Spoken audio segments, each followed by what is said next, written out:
आइए अब question number 11 को देखते हैं।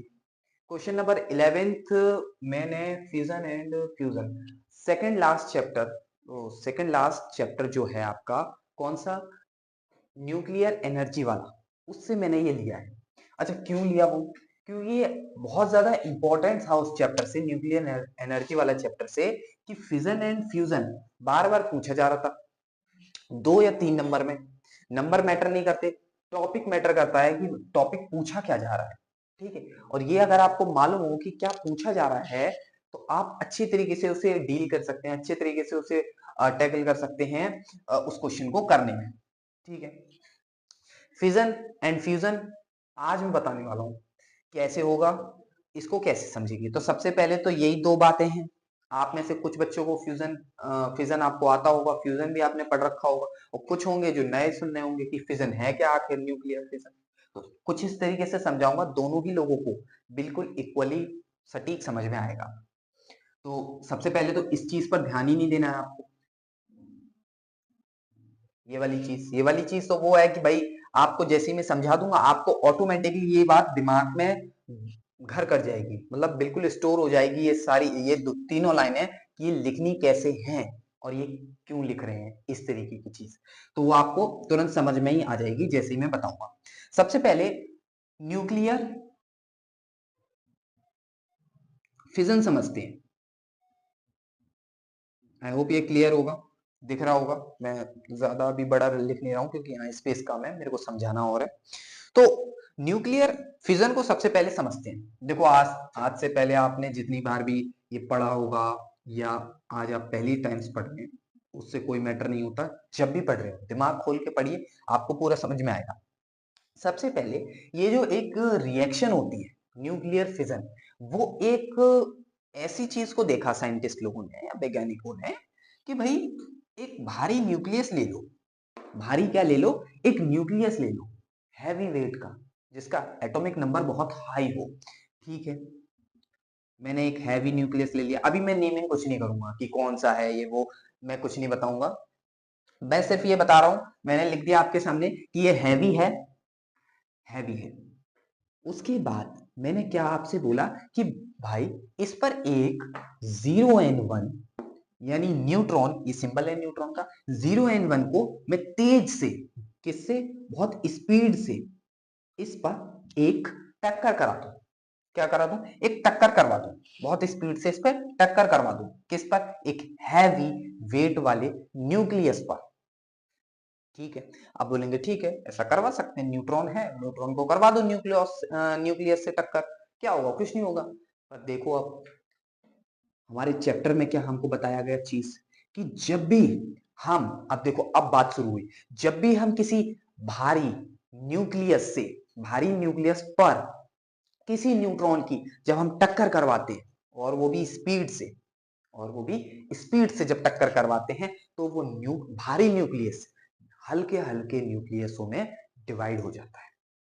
ठीक है, यही डेफिनेशन थी कि वो हल्के हल्के उसमें स्प्लिट हो जाता है, टूट जाता है, ब्रेक हो जाता है। कैसे हो जाता है, यहां पर कुछ एक बन जाएगा हल्का न्यूक्लियस, एक यहां पर न्यूक्लियस बन जाएगा, दो न्यूक्लियस बन गए। अच्छा तीसरा क्या चीज बनता है, तीसरा कोई न्यूक्लियस नहीं बनता, दो ही एक भारी न्यूक्लियस से दो हल्के न्यूक्लियसों में ब्रेक हो जाता है। तो तीसरी चीज क्या निकलती है, तीसरी चीज निकलती है भाई साहब आपकी 0 n 1 है, 0 n 3 वाली चीज। क्या, 0 n 3, 0 n 3 क्या है, तीन नए न्यूट्रॉन, एक न्यूट्रॉन आपने फेंक कर मारा इस पर, बट तीन न्यूट्रॉन नए यहां से जनरेट हो गए। कब, जब ये स्प्लिट हुआ, जब ये ब्रेक हुआ इसके न्यूट्रॉन को टकराने के बाद। तो मैं यहां लिख सकता हूं एक चीज और यहां से प्रोड्यूस होगी, कौन सी, 0 n 3 वाली। ठीक है, और चौथी चीज और होगी, इस रिएक्शन में एक रिएक्शन हो रही है, अभी सिर्फ मैं आपको इस तरीके से समझा रहा हूं, अभी डायग्राम भी बनवा दूंगा फटाफट, वही वाला जो आपने बुकों में देख रखा है। अब एक चौथी चीज और जनरेट होगी, कौन सी होगी, एक चौथी चीज और होगी जिसे हम बोलते हैं एनर्जी।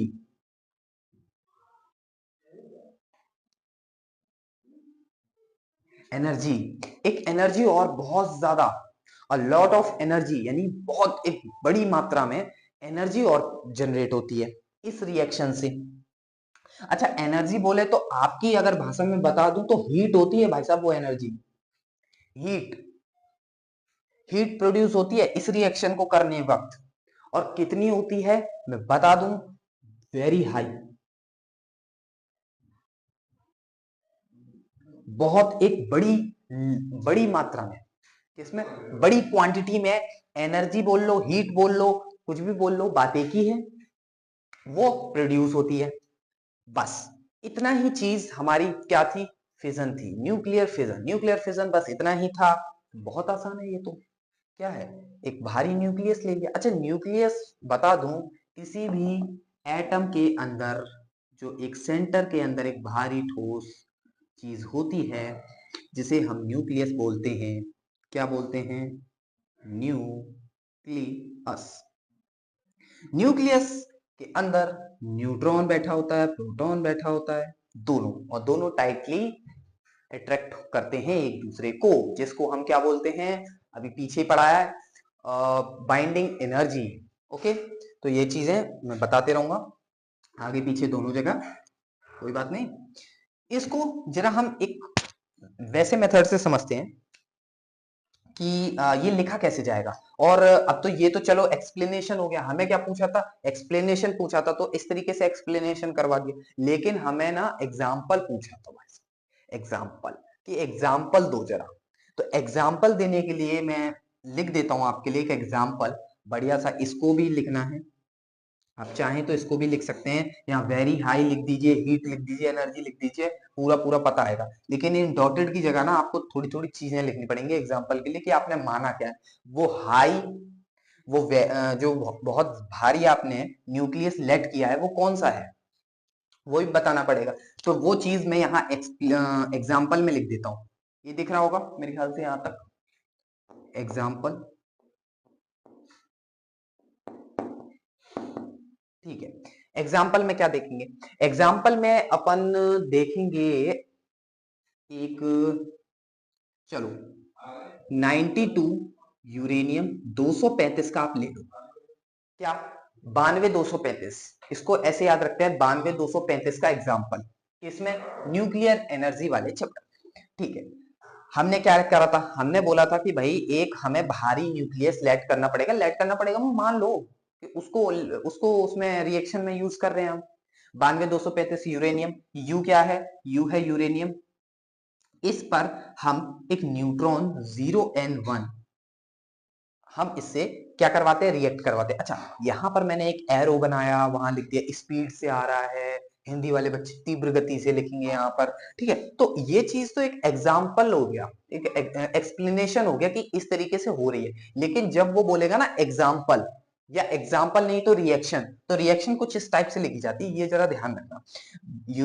92 यूरेनियम 92 235, 92 जो 92 है वो एटॉमिक नंबर है, 235 इसका एटॉमिक वेट है, ठीक है। 0n1 न्यूट्रॉन एक कनेक्ट करवाया यानी रिएक्ट करवाया, निकला क्या, एक एरो बना दो। अब बना क्या, बना ये कि barium Br plus krypton Kr। Barium क्या है, अब बैरियम है 56, क्रिप्टन क्या है 36, 89, 56, 144, ठीक है। प्लस न्यूट्रॉन जो होते हैं 0n3 प्लस एनर्जी, एनर्जी में आप कुछ भी लिख लीजिए, एनर्जी लिख लीजिए, या आप एनर्जी में क्या लिखेंगे, एनर्जी लिख लीजिए, कोई दिक्कत वाली बात नहीं है उसमें।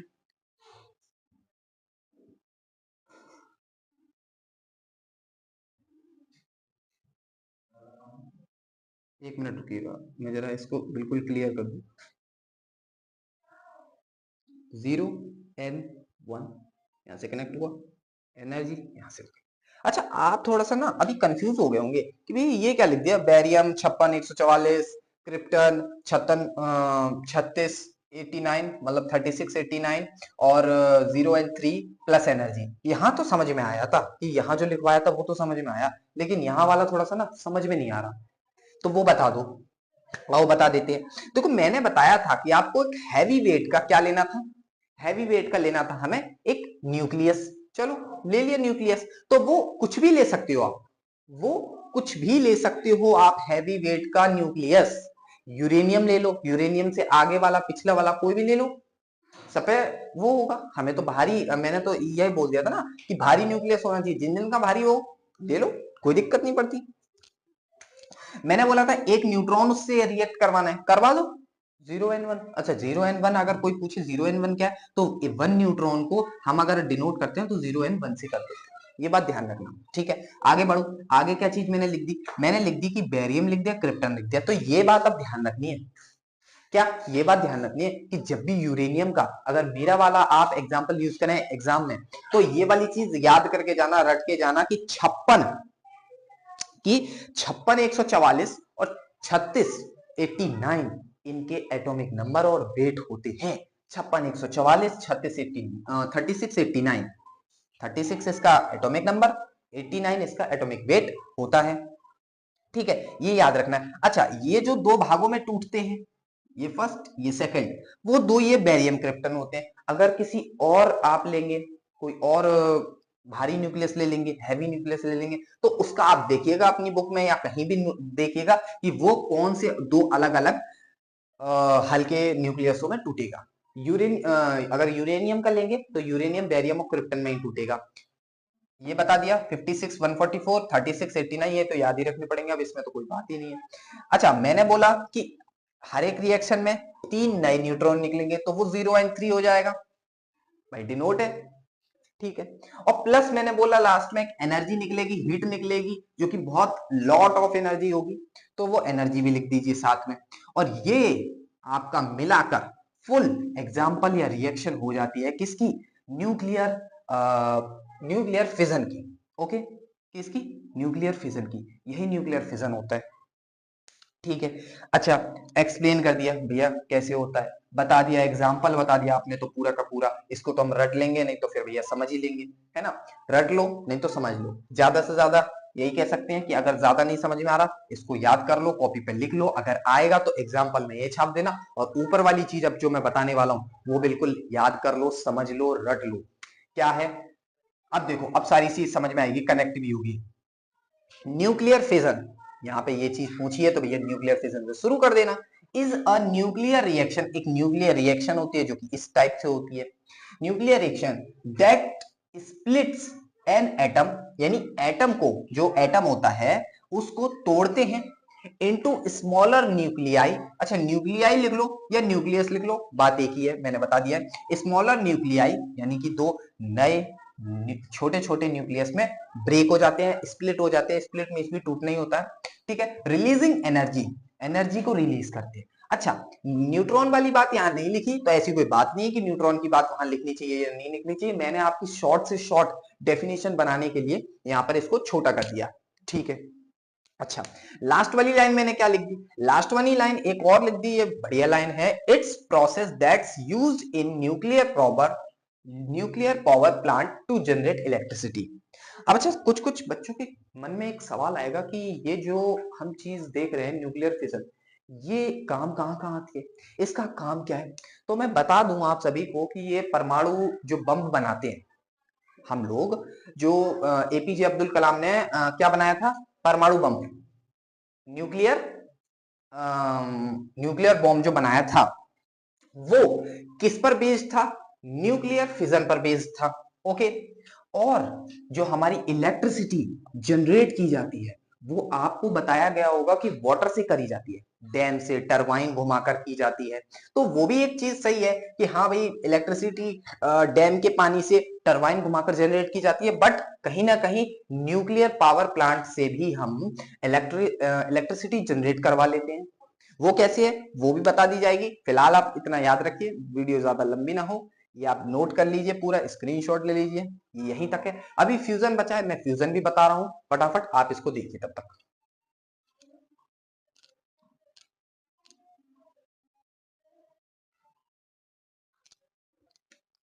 ठीक है, तो अब हम देखेंगे कि न्यूक्लियर फिजन, नहीं न्यूक्लियर फिजन तो हो गया, न्यूक्लियर फ्यूजन क्या होता है, ठीक है। फिजन मैंने पूरा डिस्क्राइब में पूरा आपको एक्सप्लेन किया, आपको समझ में भी आया। अब देखो यार, फ्यूजन क्या होता है। ठीक है, माइक चल रहा है, आवाज आ रही है ना, परफेक्ट, ठीक है। आइए, ये तो वही सेम चीज जो आपको याद करनी है, समझनी है, रटनी है, लेकिन मैं रटवाऊंगा नहीं, मैं इस तरीके से एक्सप्लेन करता हूँ कि आपको ये वाली लाइन है मेरे उस एक्सप्लेनेशन में ही मिल जाती है। ठीक है, तो फटाफट से मैं वो लाइन ड्रॉ कर देता हूँ जहां जिसके अंदर आपको सिर्फ देखना है और समझना है। अब न्यूक्लियर फ्यूजन, वही सेम बात कि जिनको नहीं अभी तक मालूम है न्यूक्लियर फ्यूजन होता क्या है, वो एक बार देख लें और समझ लें कि होता क्या चीज है। तो सबसे पहले मैं बिना लिखे आपको समझाता हूँ कि न्यूक्लियर फ्यूजन आखिर है क्या। देखो, न्यूक्लियर फ्यूजन में हम लोगों ने क्या देखा कि एक भारी न्यूक्लियस था, एक बहुत हैवी न्यूक्लियस था, उस पर हमने एक न्यूट्रॉन को तेजी से टकराया, टक्कर कराई, उसकी भारी न्यूक्लियस की एक न्यूट्रॉन से टक्कर कराई। तो वो जो भारी न्यूक्लियस था वो स्प्लिट हो गया दो अलग अलग नए हल्के न्यूक्लियसों में, जो कि आपको ध्यान होगा मैंने लिखवाया था, यूरेनियम 92 235 टूटा दो हल्के न्यूक्लियस में। कौन कौन से? बी आर बेरियम और क्रिप्टन के आर। ओके, यहां तक क्लियर होगा, ये बात ध्यान आ गई होगी। ठीक इसी प्रकार से इसमें भी कुछ इसका उल्टा होता है, जस्ट क्या होता है, इसका उल्टा होता है। ये वाला तो याद याद होगा ना कि वे भारी न्यूक्लियस को एक न्यूट्रॉन से जब टक्कर करवाते हैं, भारी न्यूक्लियस पर एक न्यूट्रॉन से टक्कर करवाते हैं तो वो स्प्लिट हो जाता है दो नए हल्के न्यूक्लियसों में, वो जो कि होते हैं, एक एग्जाम्पल के तौर पर आप ध्यान रख सकते हैं, वो हो कुछ भी सकते हैं। अगर आपने कोई भारी न्यूक्लियस चेंज कर दिया तो वो किसी नए हल्के न्यूक्लियसों में चेंज होगा, वो बेरियम और क्रिप्टन में ही नहीं होगा, वो किसी नए में हो सकता है। बट अगर एग्जाम्पल लेते हैं किसी को बताने के लिए यूरेनियम का, तो 92 235 इसका वो होता है एटॉमिक नंबर, 92 235 एटॉमिक वेट, और ये टूटता किसमें, ये कंफर्म है बेरियम और क्रिप्टन में ही टूटता है। वैसे अदर में भी टूटता है, लेकिन बेरियम और क्रिप्टन में यूरेनियम कंफर्म टूटता है। ठीक है, अब आती है बात किसकी, न्यूक्लियर फ्यूजन की। भैया न्यूक्लियर फ्यूजन बताओ ना, ये क्यों बता रहे हो बार बार, वो तो पढ़ लिया आगे पिछला भी।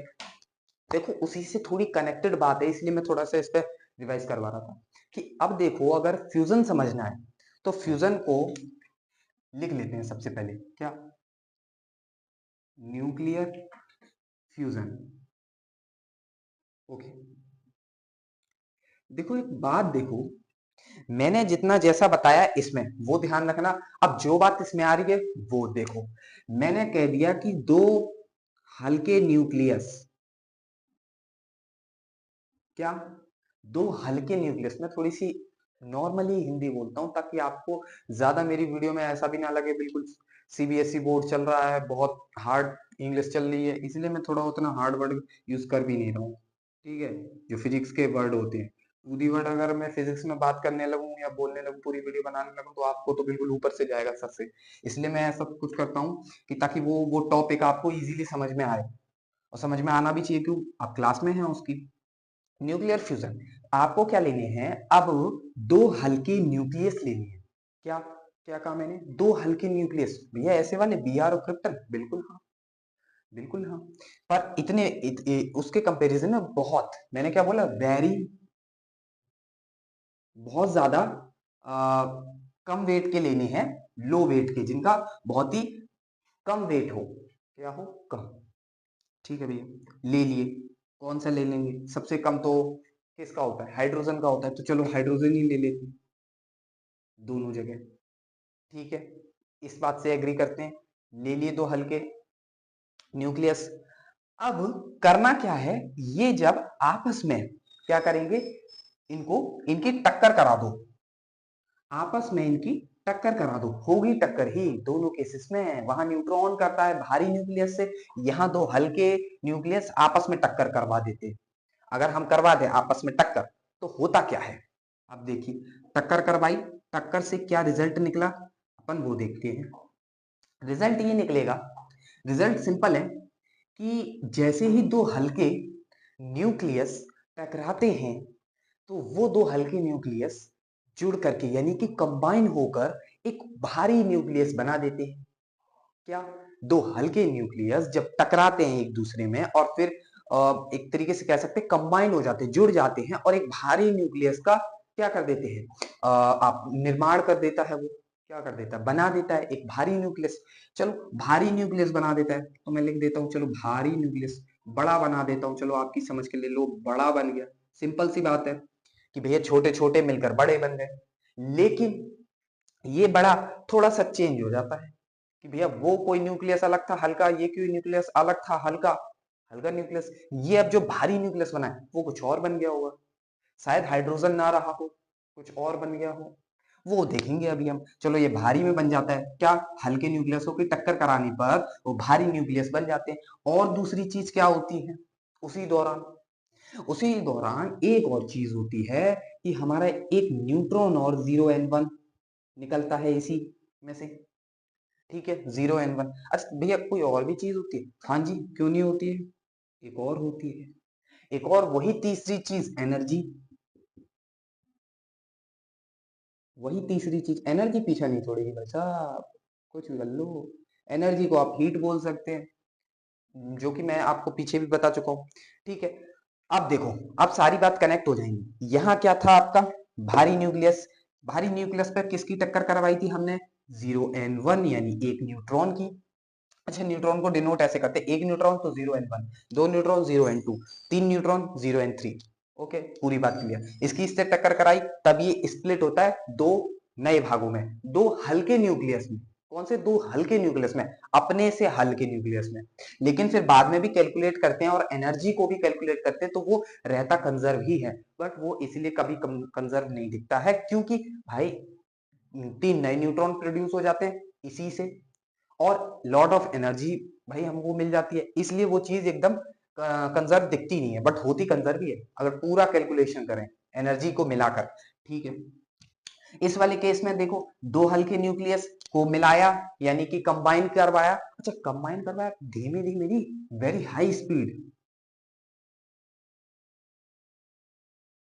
वेरी हाई स्पीड,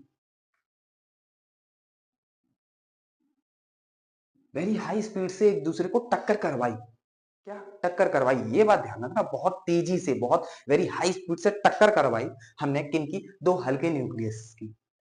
ओके जब करवाई तो वो कंबाइन हो गए यानी कि मिल गए जुड़ गए, कुछ भी समझ सकते हैं, वो भारी एक न्यूक्लियस का उन्होंने क्या किया, क्या किया, उन्होंने भारी न्यूक्लियस बनाया।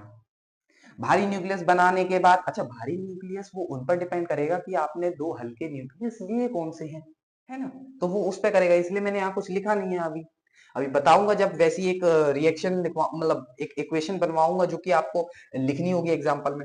और 0n1 का मतलब है कि इसी रिएक्शन में, इसी न्यूक्लियर रिएक्शन में एक न्यूट्रॉन भी आपका प्रोड्यूस होगा और लॉट ऑफ एनर्जी, क्या, लॉट ऑफ एनर्जी यानी लॉट ऑफ हीट, ठीक है। यहां तक तो बात क्लियर हो गई होगी भैया, न्यूक्लियर फ्यूजन भी समझ गए, किसी ने बताया नहीं था, आज समझ गए आसान शब्दों में। अच्छा देखो ऐसा होता है, बात बताने वाली नहीं है ये कि भाई समझाते सब ऐसे ही हैं, बट वो थोड़ा सा उतना ज्यादा इजी करके ना समझाएं, ये हो सकता है थोड़ा कि वो उतना ज्यादा इजी ना करके समझाए, वो तो आपको जो बुक में टू दी वर्ड पॉइंट लिखे होंगे सारे बताएंगे और सारे सारे पढ़ने भी जरूरी है। भाई न्यूक्लियर फिजन पढ़ के ही नहीं पेपर निकाला जाएगा, पेपर पूरा डेरिवेशन भी पढ़ के निकाला जाएगा, पूरा सब कुछ पढ़ के निकाला जाएगा, लेकिन आपको अगर अभी फिलहाल में पास होना है, आप चाहते हैं कि सही नंबर आ जाए ठीक ठाक, हमने नहीं कर पाई पढ़ाई, उस केसेस में नहीं कर सकते। बाकी बात ये बिल्कुल राइट नहीं है ऐसा करना कि आप बिल्कुल टू दी वर्ड सिर्फ मेन मेन टॉपिक पढ़ रहे हैं, ये बात ध्यान रखिएगा। तो न्यूक्लियर फ्यूजन ये मैंने समझा दिया है। अच्छा एक मिनट और रुकिए, एक मिनट, एक चीज और ध्यान रखिए कि यहाँ पर एक चीज और ध्यान रखिए, मैं बताता हूँ कि न्यूक्लियर आपका जो, एक मिनट रुकिएगा, हाँ, एनर्जी आपकी जो इससे निकलती है न्यूक्लियर फिजन से, कौन सी, न्यूक्लियर फिजन से, न्यूक्लियर फ्यूजन से जो एनर्जी निकलती है, न्यूक्लियर फ्यूजन से जो एनर्जी निकलती है ठीक है, वो बहुत ज्यादा यानी बड़ी होती है, इज ग्रेटर देन, यार ग्रेटर देन का भी साइन पता नहीं कैसे बनता है, इज ग्रेटर देन टू कौन सी वाली, न्यूक्लियर फिजन से, न्यूक्लियर फिजन से, है ना, न्यूक्लियर फिजन से, सही बात है। अच्छा, इस बात से क्या मतलब निकला, कि इस बात से ये मतलब निकला कि न्यूक्लियर फिजन से जो एनर्जी निकलती है उससे कहीं गुना ज्यादा न्यूक्लियर फ्यूजन में निकलती है। हीट एनर्जी कुछ भी समझ सकते हैं, हीट एनर्जी कुछ भी समझ सकते हैं, ये वाली जो एनर्जी में हीट होती है, मैं लिख देता हूं यहां से, हीट जो होती है, हीट या एनर्जी, और मैं एनर्जी लिख देता हूं, energy is very, is very more than, more than nuclear fission. एक मिनट जरा रुकिएगा, न्यूक्लियर फिजन, ओके, यहां पे समझ सकते हैं कि न्यूक्लियर फिजन हीट या energy is very more than nuclear fission, यानी जो उसकी हीट है, जो एनर्जी है न्यूक्लियर फिजन की, वो बहुत ज्यादा है कंपेयर टू किसके, फिजन से। फिजन में उतनी नहीं निकलती भाई साहब, फिजन में उतनी नहीं निकलती। यहां पर जो मैंने एक डायग्राम बनाया था कि भारी न्यूक्लियस में एक न्यूट्रॉन को टक्कर मारी, भारी न्यूक्लियस है कोई, न्यूट्रॉन को टक्कर मारी, दो स्प्लिट हुए हल्के न्यूक्लियस में, तो जो एनर्जी निकली, चलो निकली, उसे कैलकुलेट कर लेंगे, नहीं तो देख लेंगे कि कितनी निकली, बट उसको कैलकुलेट करके कंपेयर कर लो इस वाली से, तो ये वाली बहुत ज्यादा बनेगी न्यूक्लियर फ्यूजन वाली। कभी क्वेश्चन में पूछ ले कौन सी ज्यादा होती है, तो आप ध्यान रखना फ्यूजन वाली ज्यादा होती है, फ्यूजन वाली ज्यादा होती है। ठीक है, इसके लिए अब मैं आपको अल्टीमेटली वो लिखवा देता हूं, एक एक रिएक्शन जो आपको लिखनी पड़ेगी उसमें, एग्जाम में, ओके। तो चलो वो देख लेते हैं, वो किस टाइप से लिखी जाएगी। दो अब हल्के न्यूक्लियस आपको ध्यान रखने पड़ेंगे, कौन कौन से, 1H3 प्लस 1H2, ये दो हल्के न्यूक्लियस न्यूक्लियस न्यूक्लियसिस आपको ध्यान रखने पड़ेंगे। अच्छा भैया, ये 1H1 सुना था, ये 1H3 1H2 क्या है, ये उसके आइसोटॉप्स हैं। क्या आइसोटॉप्स, जब आप पढ़ेंगे आइसोटॉप्स क्या होते हैं, उसमें एक चैप्टर में आपका टॉपिक भी है छोटा सा, आइसोटॉप्स हैं क्या क्या, तो आप पढ़ेंगे आइसोटॉप्स क्या है, तब आप समझिएगा, ओके। यहां पर आपने 1H3 और 1H2 को जब मिलाया, ये हाइड्रोजन ही है, एक बात और क्लियर कर दूं, ये हाइड्रोजन ही है, उसी के दिखने वाले, बिल्कुल उसके पड़ोसी मान सकते हैं, उसके जुड़वा भाई दिखने वाले। तो 1H3 प्लस 1H2 को जब हम मिलाएंगे, यही सेम प्रोसेस, जब हम टक्कर करा रहे हैं उनकी, तो बनेगा क्या भाई, बनेगा क्या, 2H4 बनेगा, क्या बनेगा, 2H4 बनेगा। अच्छा 2H4 क्या होता है, 2H4 क्या होता है, 2H4 हमारा हीलियम होता है, क्या, हीलियम होता है। तो आपने देखा ना कि हाइड्रोजन और हाइड्रोजन को मिलाया, क्या, हाइड्रोजन हाइड्रोजन को मिलाया और बना क्या, हीलियम।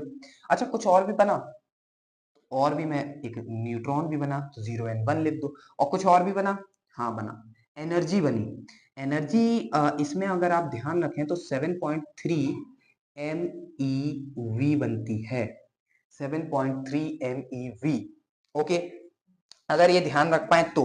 बट अगर 7.3 MeV भी नहीं लिख आप याद रख पा रहे, तो कोई दिक्कत वाली बात नहीं है, आप इसको रब करिए, आप यहां पर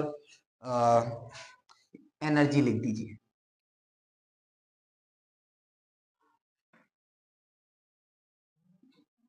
ओके, कोई दिक्कत वाली बात नहीं है, एनर्जी लिखा है और ब्रैकेट में हीट और लिख दीजिए कि ये हीट के रूप में, यानी हीट के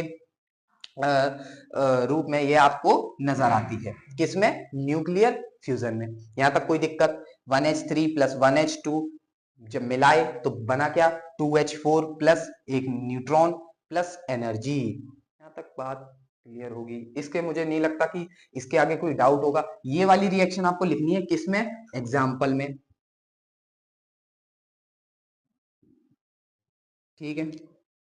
अच्छा, अब बात आती है इसकी, क्या ये लिखना है? नहीं, ये नहीं लिखना है, ये मैंने आपको समझाने के लिए बताया था, ये मैंने आपको समझाने के लिए बताया था सिर्फ। बाकी बात आपको जो डेफिनेशन लिखनी है वो ये वाली लिखनी है। क्या लिखनी है? सुनिए जरा। Nuclear fusion is a process that occurs when two atomic nuclei when two atomic nuclei. अच्छा, यहां आप क्या लिख सकते हैं? न्यूक्लियस भी लिख सकते हैं, न्यूक्लियाई नहीं, न्यूक्लियस ही आप बोल सकते हैं। Okay. Combine to form a heavier nucleus. Combine, देखो कंबाइन वर्ड आया, मैंने बताया कंबाइन होंगे वो, और फॉर्म अ हैवियर न्यूक्लियस, एक हैवियर न्यूक्लियस बना देते हैं। हैवियर से ज्यादा भी हैवियर मत समझना, हाइड्रोजन हाइड्रोजन था उसका, दूसरे जो उसमें आता है आपका पीरियोडिक टेबल में, वही एलिमेंट बन जाता है हीलियम वाला, तो उससे कोई ज्यादा बड़ी बात नहीं है कि कोई ऐसा बन जाएगा जिसका एटॉमिक नंबर 80 हो 90 हो, उतना नहीं, थोड़ा हैवी बन जाएगा। ठीक है। अच्छा, एक न्यूट्रॉन जरूर निकलेगा, ये बात ध्यान रखना। Form a heavier nucleus release. अच्छा, हैवियर न्यूक्लियस बनेगा, उसके बाद कॉमा के बाद जरा ध्यान से देखना, releasing energy in the process, की एनर्जी भी निकलती है। ठीक है। आगे क्या देखो जरा, एनर्जी निकली है, बता दी, हीट के फॉर्म में निकली है, ज्यादा निकलती है किससे? न्यूक्लियर फिजन से, ये बात भी ध्यान रखनी है। It's the same process that power of the sun. अच्छा, अब आई एंड की बात। क्या है कि भाई ये जो मैंने प्रोसेस बताया न्यूक्लियर फ्यूजन वाला, ये किस में होता है? इससे पहले जब मैंने न्यूक्लियर फिजन बताया, वो मैंने आपको बताया कि जो हमारे परमाणु बम होते हैं, जो परमाणु बम होते हैं, उसमें कौन सा हमारा प्रोसेस लगता है? न्यूक्लियर फिजन वाला। नाभिक, सॉरी, थोड़ी वो वीडियो कट गई थी। अब आप समझिए, जो मैं बता रहा था कि न्यूक्लियर फिजन जो होता है वो परमाणु बम में, ये जो यूज होती है न्यूक्लियर फिजन वाला प्रोसेस, वो परमाणु बम में होता है। और न्यूक्लियर फिजन नहीं, न्यूक्लियर फ्यूजन का, फिजन और फ्यूजन बहुत ज्यादा बोलने में कंफ्यूजन होता है, तो इसे फ्यू करके बोलते हैं, इसे फिक करके बोलते हैं। तो न्यूक्लियर फ्यूजन में जो आपका होता है यूज, किसमें होता है? सन के प्रोसेस में। सन जब अपने रिएक्ट कर रहा होता है, आप देखिए जरा ध्यान से कि सन के अंदर इतनी ज्यादा हीट आती कहां से? सन के अंदर इतनी ज्यादा हीट आती कहां से? वहां कुछ हो थोड़ी है, वहां बस एक रिएक्शन चल रही है। कौन सी? न्यूक्लियर फ्यूजन वाली। क्या होता है उसमें? दो हल्के न्यूक्लियसिस, दो हल्के न्यूक्लियसिस आपस में टकराते हैं बहुत हाई स्पीड में, बदले में एक भारी, उसके बदले में टकराने के बाद कंबाइन हो जाते हैं और बनाते क्या है? एक भारी nucleus plus one neutron and lot of energy. तो वो लॉट ऑफ एनर्जी देखने को मिलती है हमें अर्थ पर। ठीक है। और अर्थ पर देखने को मिलती है, और ये जो चीजें होती हैं इनका कुछ नहीं होता, ये वहीं की वहीं रह जाती हैं। आप बात समझ चुके होंगे कि किसमें यूज होती है। तो ये न्यूक्लियर फ्यूजन होता कहां पर है? अच्छा, सम स्टार्स और लिख लीजिएगा, सम स्टार्स। ओके, उनमें भी यही प्रोसेस होता है। It's the same process that power of the sun some powers and some powers and some stars, and लिख लीजिएगा। ओके। तो ये वाला चीज तो मैंने क्लियर करवा दिया।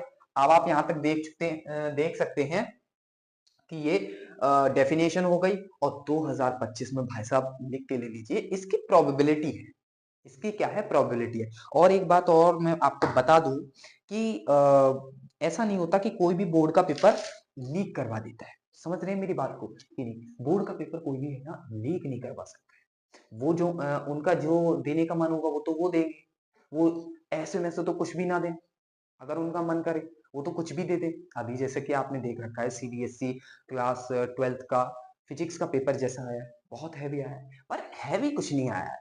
क्या आया है मैं आपको अभी नहीं बताऊंगा, ये चीज मैं आपको शायद एंड में बता दूं। चलिए 1 मिनट अभी बता देता हूँ, आपका समय थोड़ा सा लूंगा। कि भाई वो जो पूछते हैं ना, वो हर साल सेम क्यों पूछे? आप ये बताइए मुझे, अगर एक क्वेश्चन आप देना चाहें मुझे, तो कमेंट में सिर्फ इतना बता दीजिए, वो हर साल सेम देंगे क्यों? उनको क्या है? जो भी टीचर्स हैं हमारे बड़े, जो बोर्ड के प्रशासनिक टीचर हैं, जो उसका बोर्ड का एग्जाम बनाते हैं, वो क्यों दे सेम? आपको बताइए आप, वो तो अलग देंगे हर साल। वो उन्हें क्या खुद नहीं मालूम है जो बनाते हैं कि मैंने पिछले बार ये क्वेश्चंस बहुत ज्यादा दिए तो इस साल ये नहीं देने, या वो भूल जाते हैं कि हमने पिछली बार ये दिए भी थे तो चलो इस बार भी दे देते हैं। ऐसा कुछ नहीं होता। उनका मोटिव यही रहता है कि बच्चों को थोड़ा मॉडरेट टू हाई भी जाना चाहिए। कभी कभार बच्चों को मॉडरेट टू हाई भी जाना चाहिए कि बच्चे इतनी 12th की फिजिक्स पढ़ रहे हैं तो इतनी छोटी छोटी चीजें भी नहीं आएंगी क्या। तो थोड़ा उन्होंने लेवल बढ़ा दिया, क्लास 12th के फिजिक्स का सीबीएसई का बोर्ड का पेपर उठा के देख लो आप। समझ रहे हो बात को। तो इसलिए ऐसी कोई बात नहीं होती। और दूसरी बात मैं ये मेन बताने वाला था, और ये मैं बीच में बताने वाला था, फिर मेरे को टाइम नहीं मिला, कि ऐसा नहीं होता है कि हमारे एक ही, आप जहां से देख रहे हो इस वीडियो को वहां से ये फंस जाए क्वेश्चन। आप सपोज दैट दिल्ली में बैठे हो, दिल्ली में बैठे हो, या आप कानपुर में बैठे हो, या आप एटा में बैठे हो, या कहीं भी बैठे हो, तो रीजन्स पर डिपेंड करता है कि वहां का सेट किस तरीके का है, वहां पर कैसा बन रहा है। तो अलग अलग सेट्स होते हैं, तो अलग अलग सेट्स के अलग अलग क्वेश्चंस होते हैं। हर एक सेट में एक ही क्वेश्चन नहीं होता। मान लीजिए किसी सेट में उन्होंने किरचॉफ लॉ डाला, भाई कानपुर के यूपी बोर्ड का जो पेपर है, इंग्लिश मीडियम मान लो, हिंदी मीडियम मान लो, कुछ भी मान लो, किरचॉफ लॉ आया है, फर्स्ट लॉ सेकंड लॉ दोनों आए हैं। दिल्ली में देख रहे हैं तो दिल्ली वाले बच्चे, नोएडा वाले बच्चे ये बोल रहे हैं कि आया ही नहीं। तो ऐसा हो जाता है कि कहीं कहीं किसी किसी रीजन में आता है, किसी किसी रीजन में नहीं आता है। तो वो चीज भी देख के चलिए। बट हमारा मोटिव सिर्फ यही रहता है कि ऐसी चीजें बता दी जाए हर एक रीजन में फंसने की फुल गारंटी रहे, फुल प्रोबेबिलिटी रहे। ठीक है, अब नेक्स्ट क्वेश्चन पर चलते हैं। फटाफट इसे देख लीजिए, इसे स्टॉप करके देख लीजिए।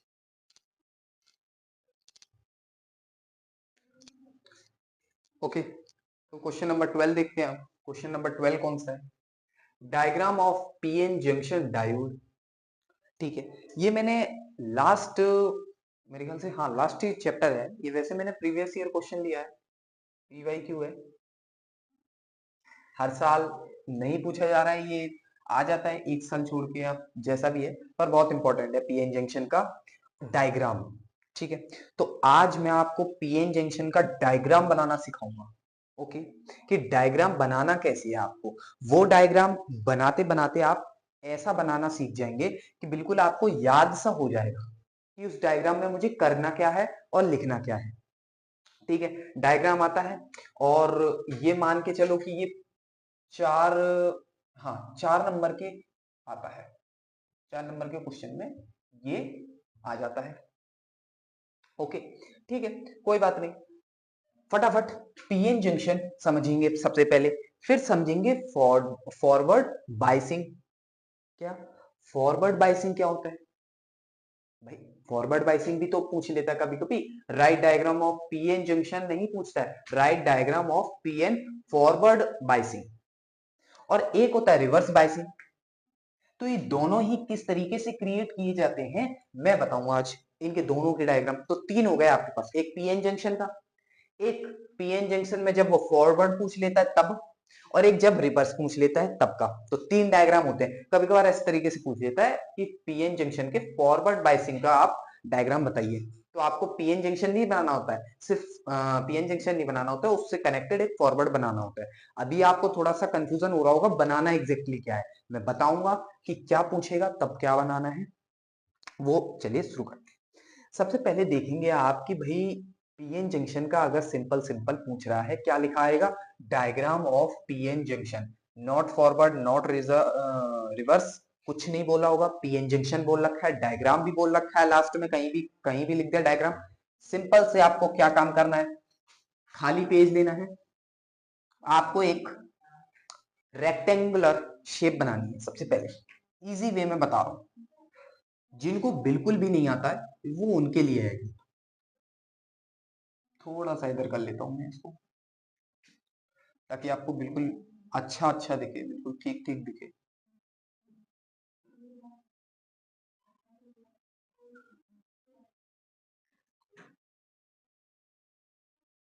ठीक है भैया, आपने कहा रेक्टेंगुलर शेप बना लो, बना ली हमने भी अपनी कॉपी पे।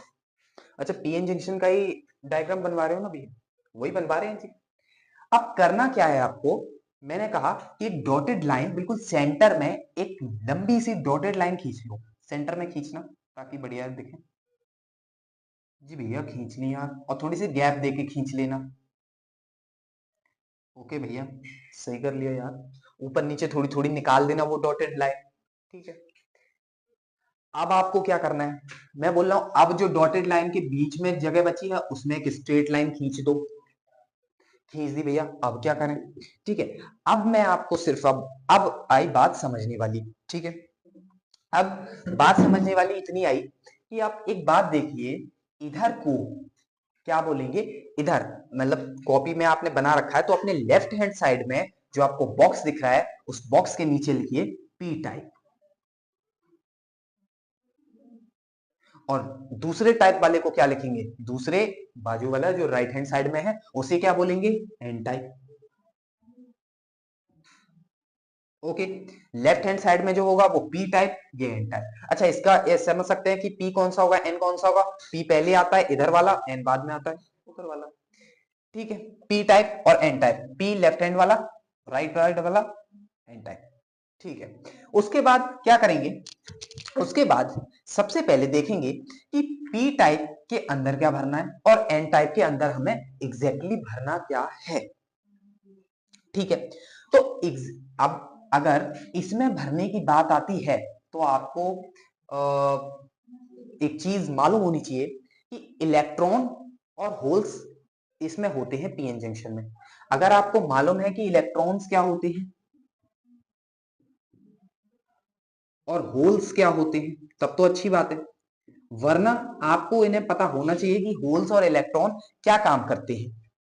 क्या होल्स और इलेक्ट्रॉन क्या काम करते हैं इसके अंदर, क्यों, क्योंकि हमें उनको उतना ही इक्वली क्या रखना पड़ेगा, रखना, उनको इक्वली यहां पर रखना पड़ेगा। ओके, ठीक है, सबसे पहले यहां देखेंगे कि इधर पी टाइप वाले में हमने क्या रखेंगे, होल्स को रखेंगे।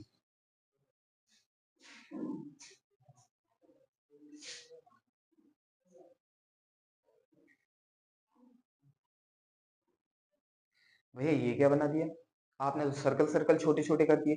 जी हाँ, सही सुने आप, सही आपने देखा कि जो सर्कल सर्कल हैं उनको ही हम क्या कहते हैं, होल्स कहते हैं। डिनोट किया जाता है भाई, मेरे भाई डिनोट किया जाता है होल्स को सर्कल से, पीएन जंक्शन का जब डायग्राम बनाते हैं तब।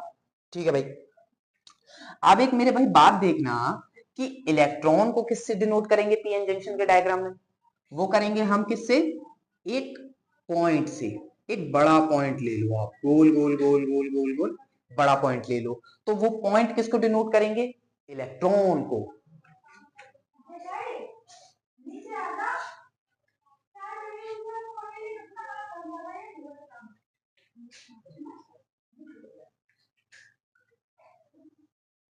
जस्ट अ मिनट, अभी आप बिल्कुल समझाएंगे कि ये हो क्या रहा है यहाँ पर। भैया आपने यहाँ पर इलेक्ट्रॉन्स भी कर दिए, यहाँ पर होल्स कर दिए, इतनी बात समझ में आई। लेकिन अब इसके बाद क्या करना है मैं बताता हूं। इसके बाद यहां पर एक चार्ज नाम की चीज पड़ी होगी, पॉजिटिव चार्ज नेगेटिव चार्ज, तो यहां सब पर नेगेटिव चार्ज डाल दीजिए।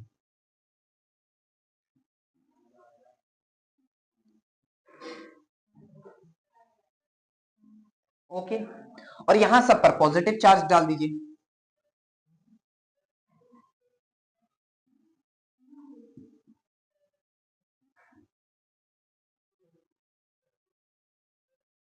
ठीक है भाई, यहां क्या कर दिया हमने, सब पे पॉजिटिव चार्ज डाल दिया, यहां क्या कर दिया, सब पे नेगेटिव चार्ज डाल दिया। ठीक है, अब इसके बाद करेंगे क्या, अच्छा आपको कंफ्यूजन ना हो जाए, मैंने ये डैश से कर दिया, ये सर्किल में ही मानो आप। ओहो, ये और चीजें हो जाती हैं। आप ये चीजें सर्कल में ही मान के चलिए कि हाँ भाई सर्कल में ही लिखनी है। ओके, ठीक है, आपने ये लिख ली कि हाँ भैया नेगेटिव साइन और होल्स लिख लिए ये, और ये हमने पॉजिटिव साइन लगा दिया यहाँ पर होल, और ये हमने लिख लिया इलेक्ट्रॉन के। ठीक है भैया, ये आपने ये लिखा ये लिखा ये लिखा, तो उसी के इक्वल ये और ये लिख दिए। मतलब जो एन की काउंटिंग है वो आपने इक्वल रखी, वो क्यों रखी, वो इसलिए रखी क्योंकि ये न्यूट्रल होता है। क्या होता है मेरे भाई, न्यूट्रल होता है। इसका और इसका जो चार्ज होता है वो जीरो होता है। क्यों? क्योंकि जितना पॉजिटिव चार्ज होगा इधर उतना ही नेगेटिव चार्ज होगा इधर। ओके, अब आप बात करेंगे कि और क्या करेंगे भैया, और मैं बताता हूँ ना।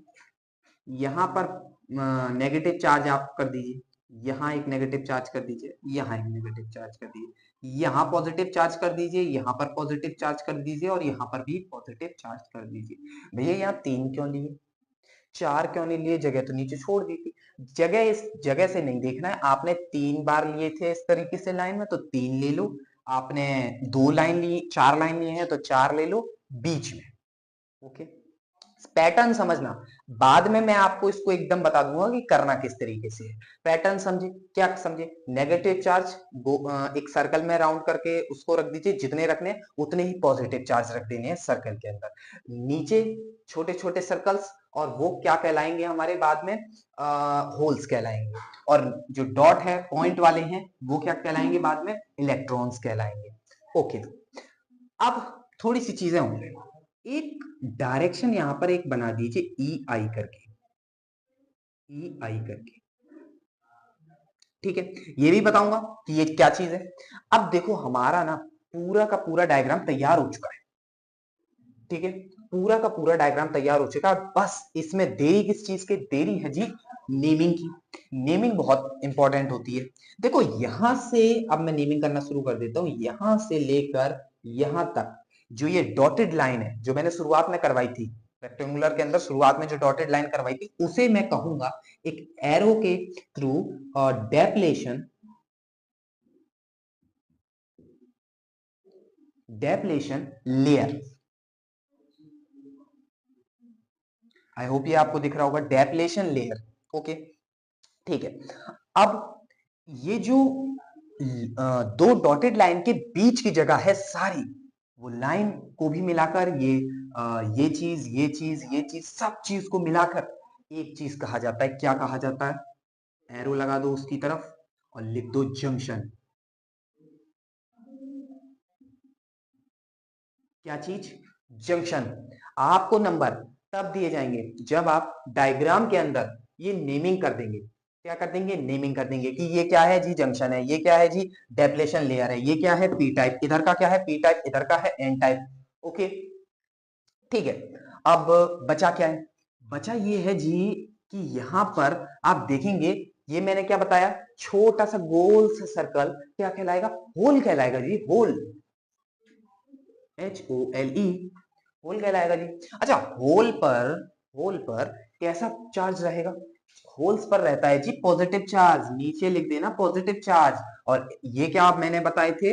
ये बताए थे मैंने जी आपको, एरो से कोई दिक्कत नहीं, नीचे को कर दो, अंदर को कर दो, बाहर को कर दो, कैसे भी कर दो, कोई दिक्कत वाली बात नहीं है। ये मैंने आपको बताया इलेक्ट्रॉन। ओके, इलेक्ट्रॉन पर आप जानते हैं नेगेटिव चार्ज होता है। ओके, यहां पर जो नेगेटिव पहले से है और यहां पर जो पॉजिटिव है, वो क्या चीज है? उसका क्या काम है, या उसे लिखेंगे क्या? अगर है भी चलो ठीक है, हमने याद कर लिया। आपने बोला कि ऐसे लिख लेना, हमने लिख लिया, पर उसका मीनिंग क्या है मैं बताता हूं। ये देखो, इसको आप क्या लिखेंगे और इसको आप क्या लिखेंगे, दोनों चीजों को मैं बताता हूं। ये इसको लिखेंगे आप एक्सेप्टर, एक्सेप्टर आयन। एक मिनट, ION। Okay, ion. और इसे लिखेंगे डोनर आयन।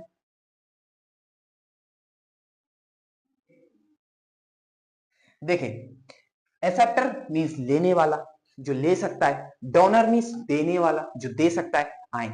अभी फिलहाल के लिए आप, क्योंकि सिर्फ डायग्राम पढ़ रहे हैं आप, अभी मैं पीएन जंक्शन को पूरा एक्सप्लेन नहीं कर रहा हूं, जो कि आप अभी अगर सवाल करें कि ये चीज बता दीजिए, ये चीज बता दीजिए, क्योंकि एक्सप्लेन में जाऊंगा बहुत टाइम लग जाएगा, वैसे भी वीडियो बहुत ज्यादा लंबी हो चुकी है। इसीलिए आप इतना ध्यान रखिए, ये जो चीज होती है माइनस की, नेगेटिव चार्ज जो होता है यहाँ पर, वो होता है एक्सेप्टर आयन, ये होता है donor ion.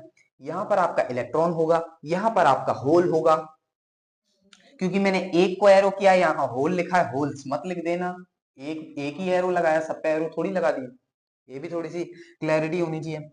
Okay, depletion layer हो गया, पी टाइप हो गया, एन टाइप हो गया, इधर वाला पी टाइप हो गया, इधर वाला एन टाइप हो गया, डोनर हो गए, जंक्शन हो गया। और कुछ रह रखा है? जरा देख देख लेते हैं एक बार। हाँ जी, और कुछ रह गया है?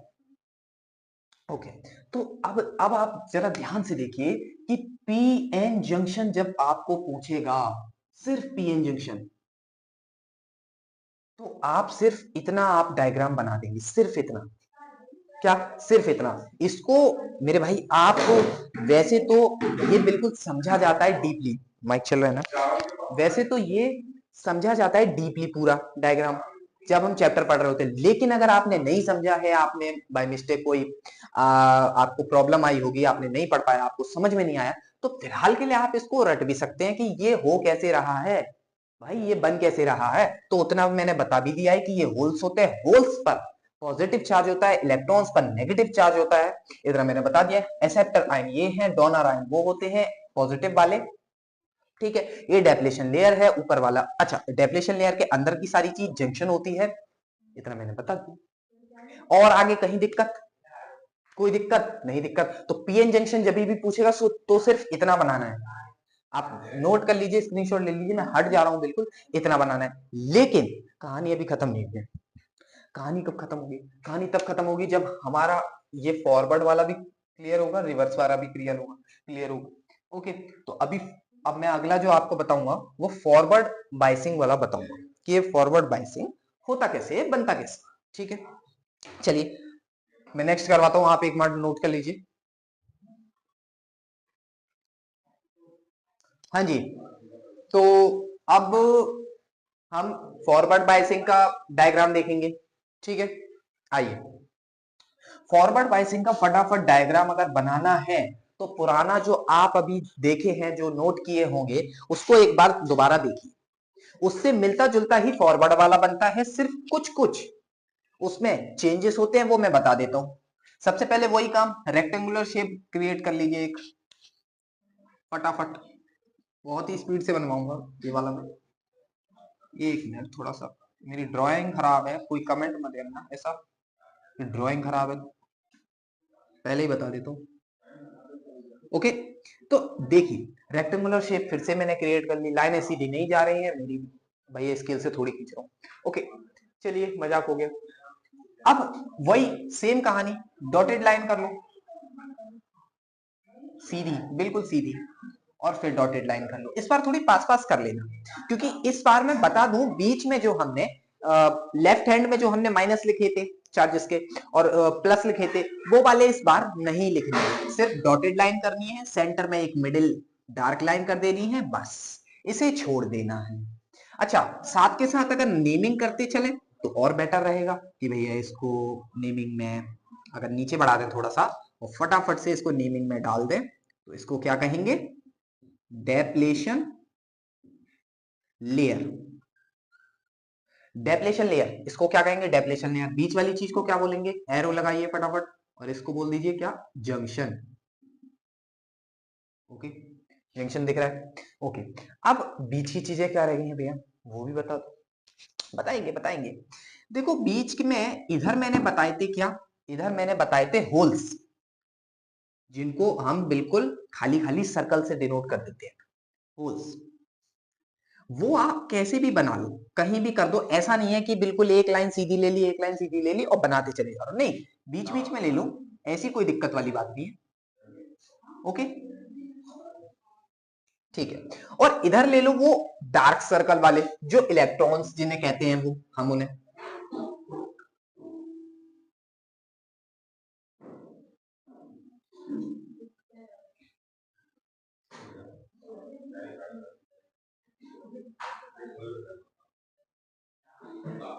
ठीक है, ले लिए। अच्छा, मैंने इससे पहले आपको एक चीज और बताई थी कि यहाँ जितने होल्स लेने हैं या जितने भी हम जितनी भी चीजें यहाँ लेते हैं उतनी ही चीजें यहाँ लेते हैं। क्यों? क्योंकि ये पूरा जो चीज होता है, पूरा सिस्टम होता है, पूरा जंक्शन होता है, वो एक न्यूट्रल होता है, तो जितना पॉजिटिव चार्ज उतना ही नेगेटिव चार्ज।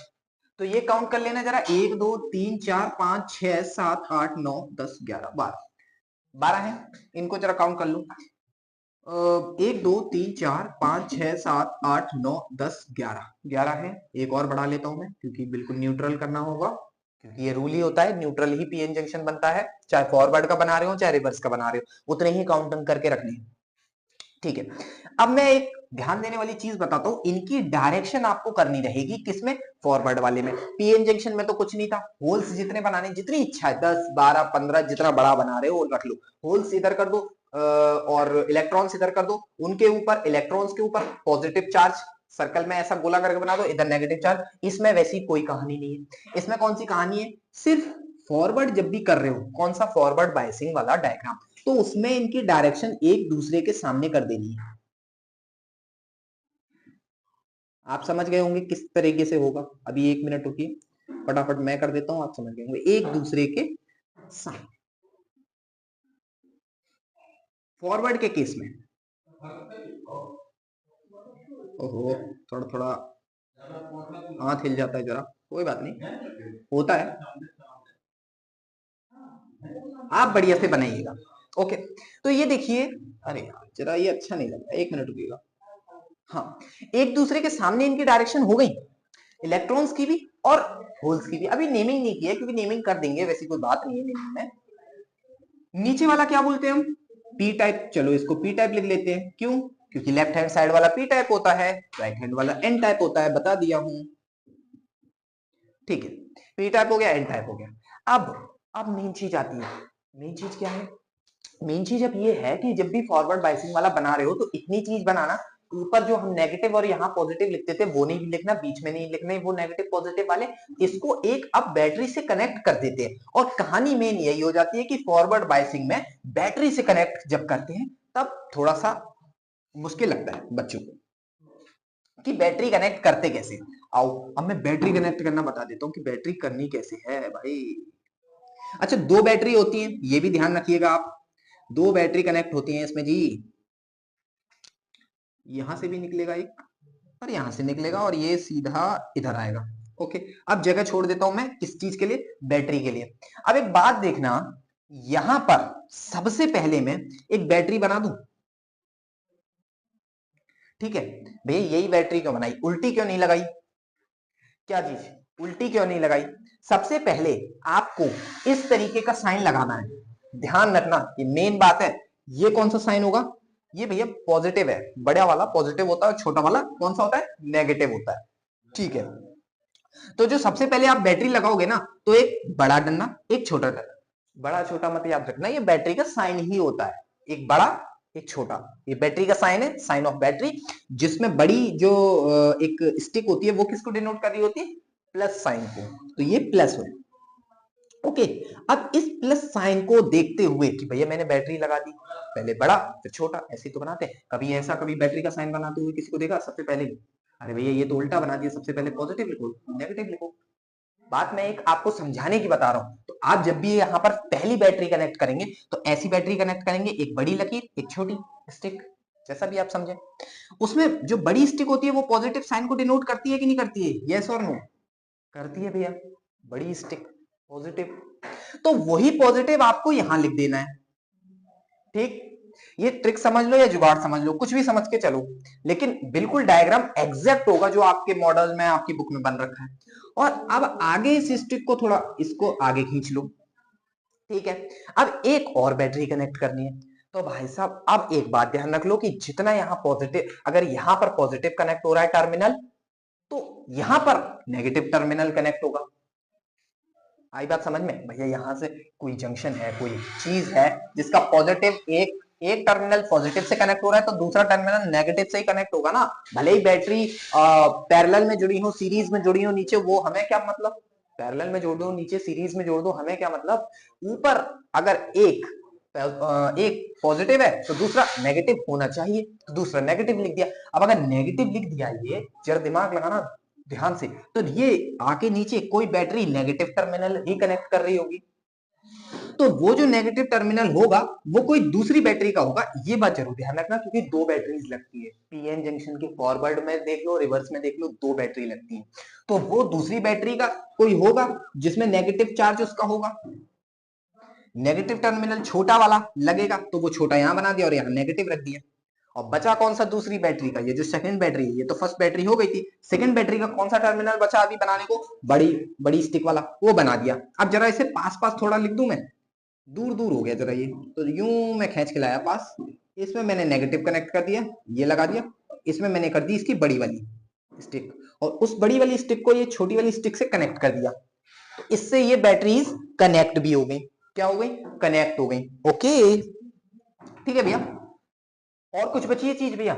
हाँ जी, एक लाइन खींचिए, इसको बोल दीजिए इलेक्ट्रॉन, फटाफट से वही सेम कहानी, इलेक्ट्रॉन का साइन नेगेटिव, इसको करिए फटाफट। क्या है? होल है। होल क्या है? वो है नेगेटिव, तो ये होता है पॉजिटिव। ओके, ठीक है, वो हो गया junction, depletion layer, p type, n type. अच्छा, एक चीज और मैं बता दूं कि जैसे जब आप इसका फॉरवर्ड वाला बता रहे होते हैं ना, बना रहे होते हैं, तो पी टाइप लिखना जरूरी नहीं होता है, ये बात ध्यान रखना। पी टाइप और एन टाइप लिखो ना लिखो कोई दिक्कत वाली बात नहीं है, डेप्लेशन लेयर लिखो या ना लिखो, लिखना हो आप ऊपर लिख लेना, क्योंकि यहाँ एक मेन चीज अभी मैं बताने वाला हूँ। डेप्लेशन लेयर मैं चलो यहाँ लिखवा देता हूँ फटाफट कि इस लाइन को, एक मिनट, इस डॉटेड लाइन को ये डिनोट कर रहा है डेप्लेशन लेयर।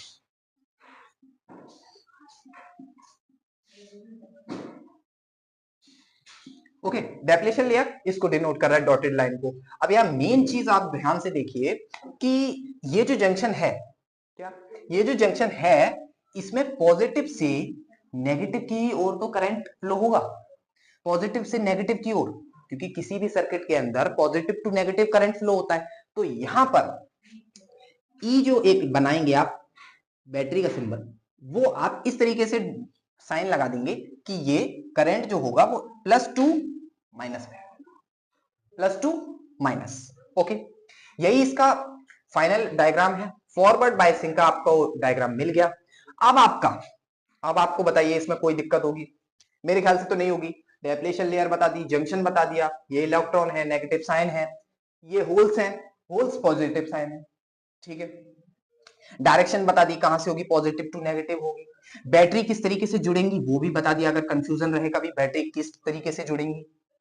ओके, होल्स हो गए, इलेक्ट्रॉन्स हो गए, ठीक है। अब रिवर्स बाइसिंग वाला रह गया है। रिवर्स बाइसिंग वाला मैं बताता हूं, अब आप इसे नोट कर लीजिए, मैं हट जाता हूं आप सामने से, अब इसे फटाफट नोट करिए।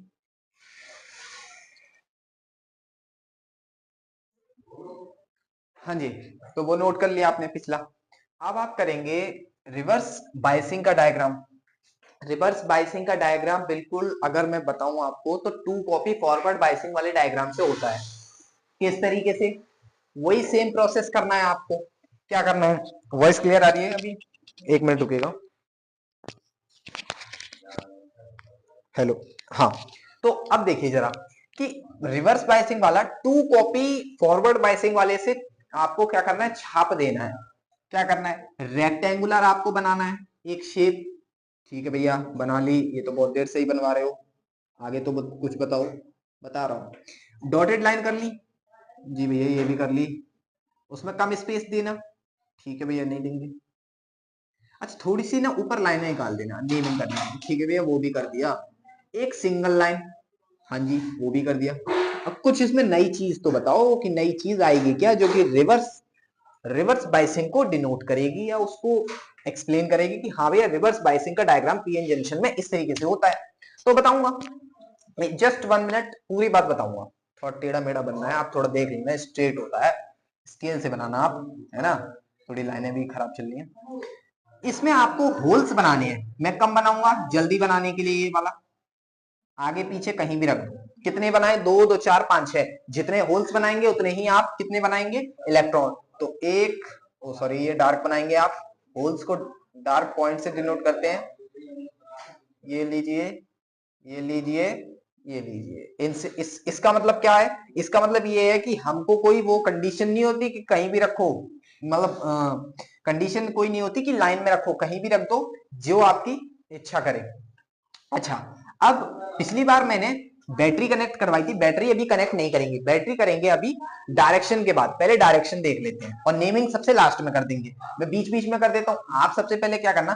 डायग्राम बनाना, ये डॉटेड लाइन करना, उसके बाद इधर वाले और इधर वाले लिखना, चाहे वो पीएन जंक्शन सिर्फ बना रहे हो, चाहे फॉरवर्ड वाला बना रहे हो, चाहे रिवर्स वाला अभी जो मैं बनवा रहा हूं। तो रिवर्स वाले में जो डायरेक्शन आएगी आपकी, वो कौन सी आएगी मैं बताता हूं। आपने फॉरवर्ड वाले में एक दूसरे की तरफ कर दी थी कि नहीं कर दी थी डायरेक्शन? फॉरवर्ड वाले में मेरे भाई आपने जो डायरेक्शन की वो एक दूसरे की तरफ कर दी थी। इस बार क्या है, रिवर्स है। तो रिवर्स मतलब अपोजिट, बिल्कुल एक दूसरे के अपोजिट कर दो डायरेक्शन। मतलब ये सारे जो होल्स होंगे आपके वो इधर की तरफ चलने लगेंगे और ये इलेक्ट्रॉन जो है इधर की तरफ फ्लो होने लगेंगे। Okay, is that clear? ठीक है भैया, क्लियर हो गया, डायरेक्शन बना दी। अब बैटरी भी जुड़वा दो, बैटरी की बहुत जल्दी रहती है, कोई बात नहीं। बट ओहो, लाइन खींचने की लाइन टेढ़ी हो जाती है यार, कोई बात नहीं। हमने एक लाइन खींच ली है और मिड में से ही एक और लाइन खींच ली है और ले आए इसको भी इधर।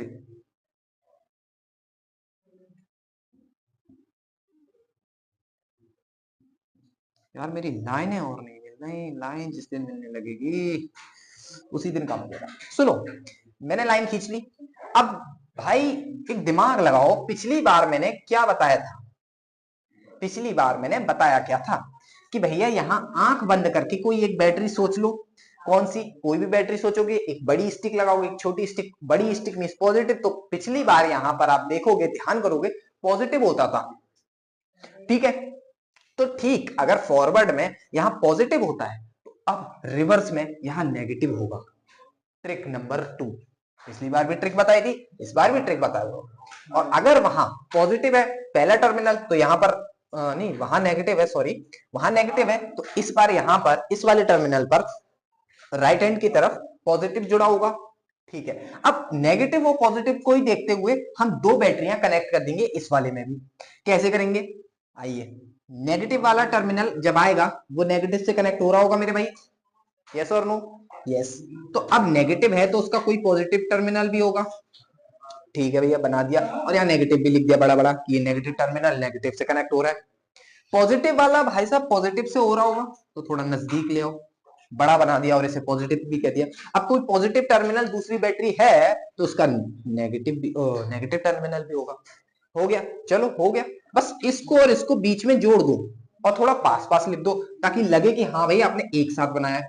थोड़ा पास कर दो, इसको बड़ा बना दो एक, क्योंकि पॉजिटिव है, और एक छोटा क्रिएट कर दो और ये मिड वालों को आप कनेक्ट कर दो इस तरीके से एक सिंगल लाइन से, ताकि वो लग जाए कि हाँ बैटरी आपस में कनेक्ट है। अलग अलग भगा दोगे तो कनेक्ट कहां से होंगी? सर्किट पूरा ही नहीं होगा, ओपन सर्किट हो जाएगा वो तो।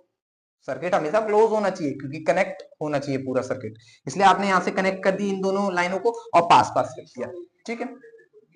यहां पर आपने पॉजिटिव लिख दिया, ये भी ठीक है।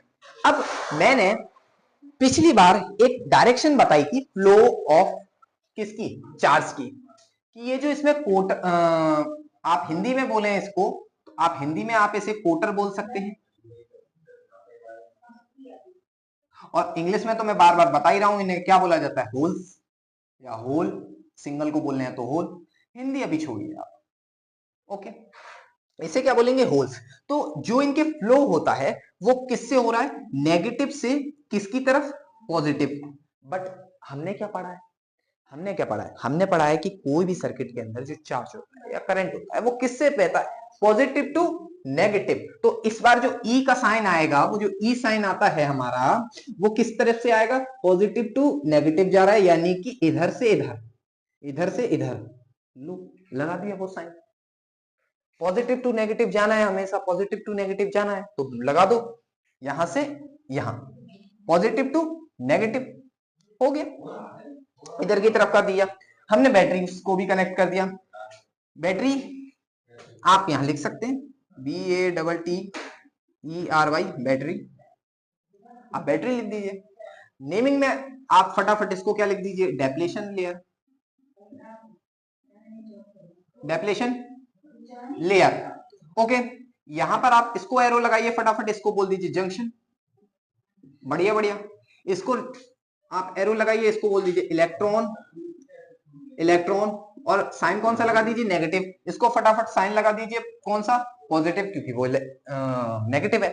और फटाफट नीचे मत लिखा करिए, मैंने पिछले वाले में बताया था क्या कहते हैं, पी टाइप और एन टाइप लिखना जरूरी नहीं लिखना। आप चाहते हैं तो आप ना नीचे मत लिखिए, क्योंकि नीचे आप लिखेंगे तो वो सही नहीं लगेगा, क्योंकि यहाँ पर डायरेक्शन आप बताएंगे। आप लिख दीजिए सबसे टॉप में, यहाँ पर थोड़ी सी स्पेस छोड़ के रखिएगा, तो यहाँ पर लिख सकते हैं आप क्या? पी टाइप और यहां लिख दीजिए एन टाइप, हो जाएगा। ठीक है, क्या लिख देंगे, पी टाइप यहां लिख देंगे, एन टाइप यहां लिख देंगे, काम आपका हो जाएगा। अब एक बार इसमें चेकिंग कर लेते हैं कि कुछ रह तो नहीं गया है। होल्स हो गए, होल्स जितने बनाने हैं फिर से एक बार, 2 2 4 5 6, 2 2 4 5 6 होल्स और इलेक्ट्रॉनों की संख्या हमेशा क्वांटिटी इक्वल होनी चाहिए, जितने ये हैं उतने ही गिन के ये होने चाहिए, क्योंकि ये न्यूट्रल होता है, क्योंकि हम पीएन जंक्शन का फॉरवर्ड पढ़ रहे हैं, रिवर्स पढ़ रहे हैं बायसिंग वाला, और डायग्राम पढ़ रहे हैं, और पीएन जंक्शन भी पढ़े हैं। ठीक है, तो यहां तक अगर आपको कोई डाउट हो तो बताइए। आई होप नहीं हुआ, क्योंकि मैंने इतना इजी ही एक्सप्लेन किया है। आप इसको कॉपी में बना लीजिए, नोट कर लीजिए, लाइन बाय लाइन पढ़ लीजिए। ओके, अब इसके बाद एक दो और रह गए हैं, वो मैं फटाफट करवाता हूँ। ठीक है, आप इसे फटाफट नोट करिए, इसमें कुछ नहीं रहा, कुछ नहीं रह गया है, ये फाइनल है। ओके, नोट करिए।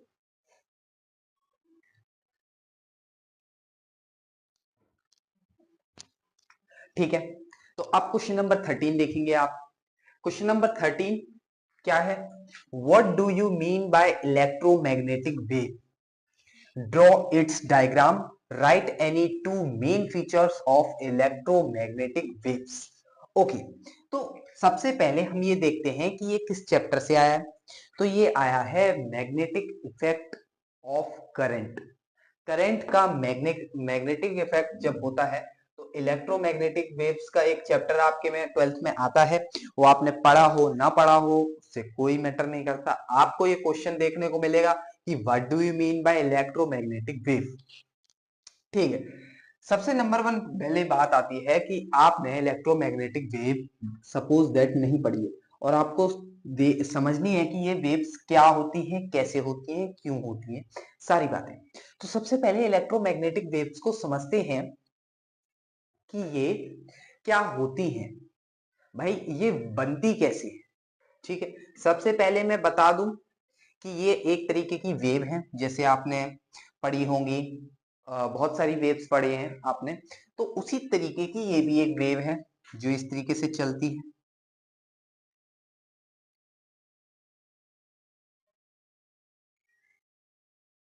ओके, इस तरीके से चलती है, मैंने आपको चलने की डायरेक्शन अभी इसके बताई है, लेकिन अभी इसके चलने की डायरेक्शन बताइए, ये भी एक वेव है, लेकिन ये कैसे बनती है, कैसे प्रोड्यूस होती है, इस पर थोड़ी सी बात कर लेते हैं। आई होप ये आपको यहाँ तक दिख रहा होगा जो मैं अब बनाने जा रहा हूँ। एक कोई भी आप सर्किट ले लीजिए, सर्किट में अभी पूरा नहीं बनाऊंगा क्योंकि टाइम मेरे पास कम है, यहाँ सिर्फ एक बैटरी लगा देता हूँ और यहाँ एक बीच में रेजिस्टेंस कनेक्ट कर देता हूँ। ओके, अब आप बस इतना समझ लीजिए मेरी भाई बात, कि जब भी किसी सर्किट के अंदर हम करंट फ्लो करवा देते हैं, और फिर करंट फ्लो करवाते वक्त हम हम फ्रीक्वेंसी को, किसको लिखवा रहा हूं, एक मिनट रुकिएगा, QUENCY, फ्रीक्वेंसी बहुत ज्यादा अप डाउन करवा रहे हैं, हाई लो, लो हाई, हाई लो, यानी कि बहुत ज्यादा फ्रीक्वेंसी को अप डाउन करवा रहे हैं आप इस तरीके से, कभी पीक वैल्यू कभी डाउन वैल्यू, फिर मिड वैल्यू कभी पीक वैल्यू कभी डाउन वैल्यू, फ्रीक्वेंसी को, उसमें करंट की फ्रीक्वेंसी को आप बहुत ज्यादा क्या कर रहे हैं, उसमें चेंजेस कर रहे हैं। तो इन चेंजेस की वजह से, इन चेंजेस की वजह से उस सर्किट के अंदर से, उस सर्किट से एक प्रकार की, एक टाइप की एनर्जी, एनर्जी रिलीज होने लगती है। क्या होने लगती है, एक टाइप की एनर्जी रिलीज होने लगती है। वो एनर्जी ही क्या होती है, आपकी इलेक्ट्रो मैग्नेटिक वेव। ये बनी कैसे, हमें समझ में आ गया। ये हाँ भैया सिंपल सी बात है, कोई भी सर्किट के अंदर जब हम करंट फ्लो करवाते हैं और उसकी जब फ्रीक्वेंसी हम बहुत ज्यादा अप डाउन करते हैं फ्रीक्वेंसी में, तो एक प्रकार की, एक टाइप की एनर्जी रिलीज होती है, किससे, उस सर्किट के चारों ओर से, हर तरफ से, हर एक दिशा में। ऐसा नहीं है कि भाई यहीं से निकल गई, हर दिशाओं से, ऑल डायरेक्शन से रिलीज होती है, चारों दिशाओं से। समझ रहे हैं बात को। तो उसी को हम इलेक्ट्रोमैग्नेटिक वेव कहते हैं। पर अभी इलेक्ट्रोमैग्नेटिक वेव पूरी तरीके से कैसे दिखती है ये नहीं समझिए। निकलती है एक तरीके की वेव है, चलो हम ऐसे भी मान सकते सीधी निकल रही है। आपने अभी थोड़ी देर पहले बताया था मुझे कि ऊपर नीचे और कुछ इस टाइप की, इस टाइप की, इस टाइप की बनती है। हाँ ऐसी बताई थी। तो ये कैसे पूरा हम डायग्राम समझे। अब नेक्स्ट चीज में अब देखते हैं कि वे निकलती कैसे, वो तो पता लग गया इलेक्ट्रोमैग्नेटिक वेव। जरा ध्यान से देखिएगा आप, नेक्स्ट चीज जो मैं बता रहा हूं इसका डायग्राम।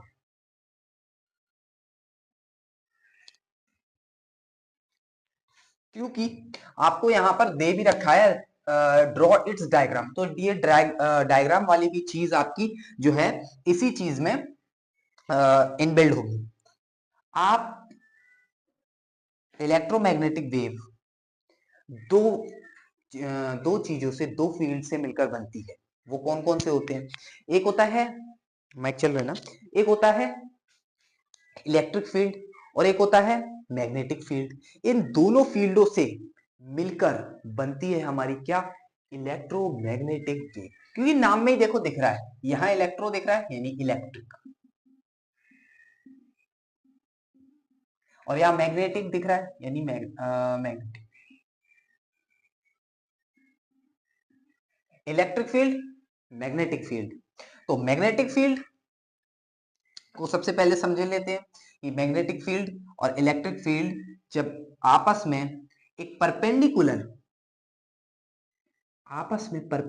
होती हैं। क्या आपस में परपेंडिकुलर होंगी जब उसके सीधी डायरेक्शन में, इसमें सीधी डायरेक्शन में एक वेव्स निकलेंगी, कुछ इस टाइप की होंगी वो वेव्स, जो कि, एक मिनट सबसे पहले मैं बना लेता हूं पूरा, जो कि इन ये मैं बी से कर दे रहा हूं, ये मैं ई से कर दे रहा हूं, ये भी वेक्टर क्वांटिटी, ये भी वेक्टर क्वांटिटी। इनसे भी, ये बी से भी ये वाली जो लाइन है उसके चलने की डायरेक्शन है वो भी 90 डिग्री बना रही है यहां पर, और ई से भी ये 90 डिग्री बना रही है। यानी कि आप समझ सकते हैं कि ये हो गई मान लीजिए ई की डायरेक्शन, सपोज दैट ये, और ये हो गई हमारी बी की डायरेक्शन, सपोज दैट आपकी तरफ। ठीक है, तो इस पेन के मिड पॉइंट से एक सीधी लाइन निकल रही होगी, उस पर वेव्स क्रिएट हो रही हैं। लेट सपोज जो ये बना रखा है मैंने, समझ रहे हैं आप, ये दिख रहा होगा। ठीक है, तो वो सीधी लाइन में निकल रही है परपेंडिकुलर, तो उससे इसका एंगल नापेंगे बी का। बी कौन है? बी हमारा मैग्नेटिक फील्ड। बी हमारा मैग्नेटिक फील्ड है, तो उससे भी 90 डिग्री बना रहा है, और इससे भी, ई से भी मैग्नेटिक, ई हमारा इलेक्ट्रिक फील्ड है, तो इलेक्ट्रिक फील्ड से भी ये कितना बना रहा है? 90 डिग्री का एंगल बना रहा है। ठीक है, यहां तक तो क्लियर हो गया भैया। इसके डायग्राम में और कोई चीज थी भैया? नहीं थी। जरा बस ऐसे ना आप ध्यान से थोड़े से एरो लगा दीजिएगा ऐसे। अगर आपको ये क्लियर विजुअल होंगे तो आप समझ जाएंगे एरो कैसे लगाने। बाकी बात ये बुक में आप देख लीजिएगा फटाफट कि एरो कैसे लग रहे हैं। एरो लगा दीजिएगा, बढ़िया लगेगा आपका डायग्राम। फुल मार्क्स दिए जाएंगे इस पर आपको। एरो, ओके, ये हो गया बस डायग्राम। ये इसके चलने की डायरेक्शन हो गई। यहाँ पर आप रहने दीजिए, यहाँ पर एंगल्स हैं, एंगल्स बता दीजिएगा, शो कर दीजिएगा। ओके, अब जरा सुनिए मेरी बात ध्यान से कि ये आपसे अगर कोई पूछता है इनडायरेक्टली भी कि इलेक्ट्रोमैग्नेटिक फील्ड किन किन दो चीजों से मिलकर बनती है, तो आप बता सकते हैं कि हमारी इलेक्ट्रिक फील्ड और मैग्नेटिक फील्ड जब आपस में 90 डिग्री का एंगल बनाते हुए चलेंगी, जब भी 90 डिग्री का एंगल बनाते हुए चलेंगी तो वो क्या होती है? वो हमारी इलेक्ट्रोमैग्नेटिक फील्ड कहलाती है। इलेक्ट्रोमैग्नेटिक फील्ड नहीं, सॉरी, वेव कहलाती है, क्योंकि वो एक तरंग बन गई, वो एक वेव्स अब बन गई।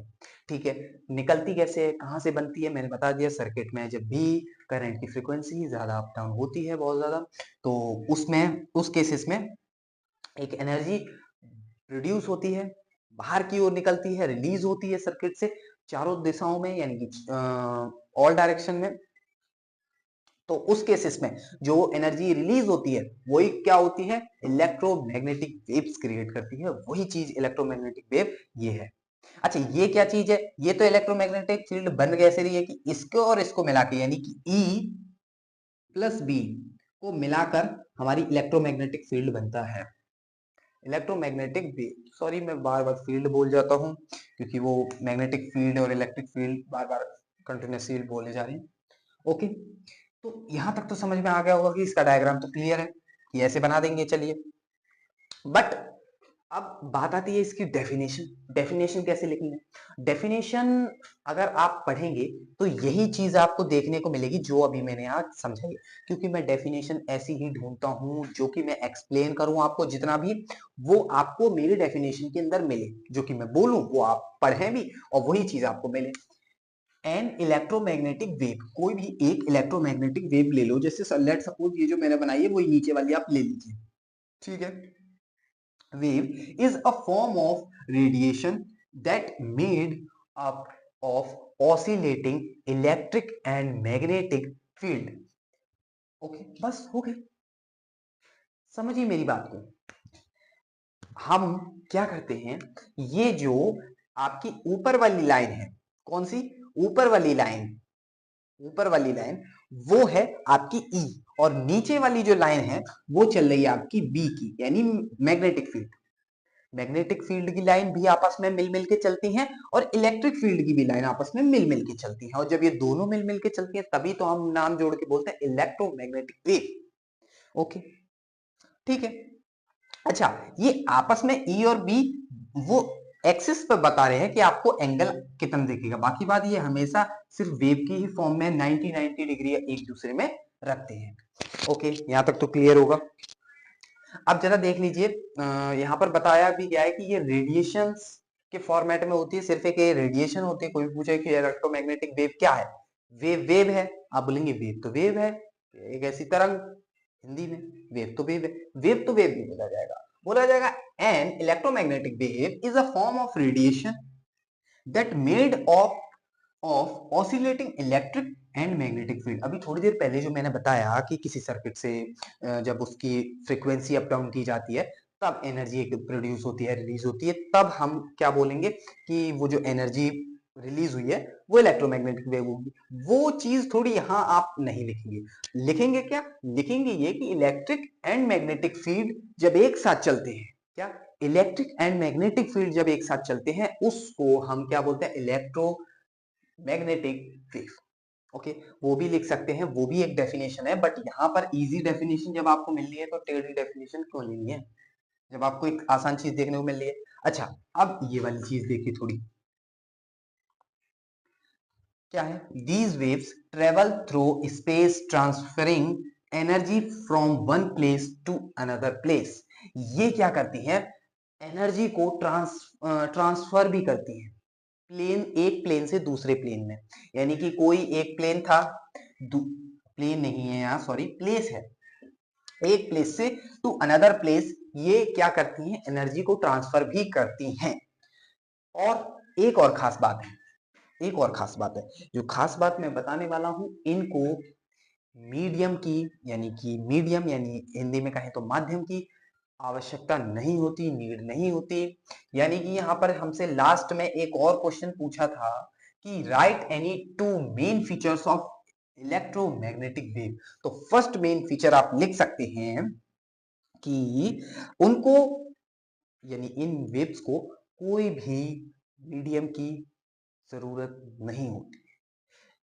आप कुछ लोग समझे नहीं होंगे, मैं बताता हूं सबसे पहले कि भैया हमारी वॉइस होती है, आप समझते हैं वॉइस, तो वॉइस को ट्रेवल करने के लिए किसकी जो आवश्यकता पड़ती है, जरूरत पड़ती है, वो किस मीडियम की पड़ती है, तो भैया जिसमें हमारी हवा हो, एयर हो। वैक्यूम में तो नहीं आ जाएगी आवाज, क्यों जी, तो आप समझ रहे हैं जिसमें एयर होगी, जहां पर एयर होगी उसमें हमारी जो साउंड है वो ट्रेवल कर सकेगी, आवाज है बोल सकेंगे, उसमें सुनाई भी देगी, चलेगी भी। वैक्यूम में नहीं चलेगी, तो हमारी साउंड को एक मीडियम की जरूरत पड़ी है, आवश्यकता पड़ी है। उसी टाइप से उसी टाइप से ये जो इलेक्ट्रोमैग्नेटिक वेव्स हैं, इनको चलने के लिए कोई भी मीडियम की जरूरत नहीं पड़ती, चाहे आप वैक्यूम में चलाइए, चाहे इसको किसी भी मीडियम में चलाइए, इनको वो हर जगह निकलेंगी, वो हर जगह चलेंगी। ये सिर्फ वैक्यूम उससे मतलब था आपका, किससे, मीडियम से। ओके, ठीक है भाई, ये क्वेश्चन तैयार आप कर लेंगे। तो भाई थोड़ा रब कर देता हूँ यहाँ पर, ये मैंने समझाने के लिए लिखा आपको दोनों चीजें, देख लो। ये बहुत ही ज्यादा इंपॉर्टेंट है, इसमें भी लिख देता हूं, ये आएगा। What do you mean by electromagnetic wave, draw it's diagram, right any two main features electromagnetic wave. ये थोड़े अलग अलग है। Right a diagram, draw it's diagram कभी एक बार आ जाता है, और इलेक्ट्रोमैग्नेटिक वेव कभी अकेला पूछ लेता है सिर्फ कि what do you mean by electromagnetic waves. 2 number में या 3 नंबर में आराम से पूछ सकता है आपसे, तैयार करके जाइएगा, पहले से ही बता दिया है। ओके, इस क्वेश्चन का सॉल्यूशन ये है, आप नोट कर सकते हैं, यहां से यहां तक बिल्कुल शॉर्ट डेफिनेशन है। डेफिनेशन ही डेफिनेशन पूछी जा रही है, तो एक बार ध्यान रखिए कि न्यूमेरिकल्स तो 1 से 2 आएगा, बस मात्र नाम का कोई भी ऐसा चित्र दे देगा आपको, वोल्टेज लगा होगा, कुछ रेजिस्टेंस लगे होंगे, उसमें आपसे एक चीज पूछ रहा होगा, वो आप कैलकुलेट कर लेंगे तो अच्छी बात है, नहीं तो बाकी बात तो यही वेटेज होता है पूरे क्वेश्चन पेपर में। क्वेश्चन पेपर में यही वेटेज होता है कि भाई ये बताओ, पीएन जंक्शन बताओ, और हाइड्रोजन का वो बताइए, क्या होता है उसको, हाइड्रोजन का स्पेक्ट्रम बताइए कि किस किस टाइप से हाइड्रोजन सीरीज बनती है, तो वो चीज भी पूछ ली जाती है, तो उसको मैं अगले क्वेश्चन में करवाने वाला हूँ। सबसे पहले आप इसको पूरा नोट कर लीजिए, समझ लीजिए ये किस टाइप से मैंने करवाया है, तब तक नेक्स्ट क्वेश्चन में करवाता हूँ।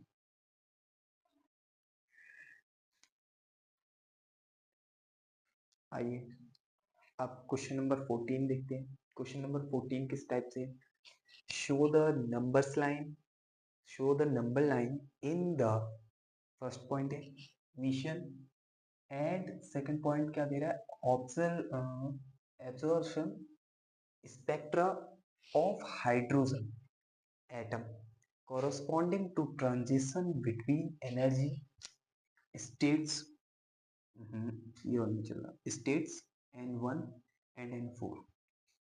देखिए, वॉइस सही आ रही है, थोड़ी कम आ रही होगी फिलहाल, क्योंकि माइक से अभी थोड़ी कम कर रखी है मैंने।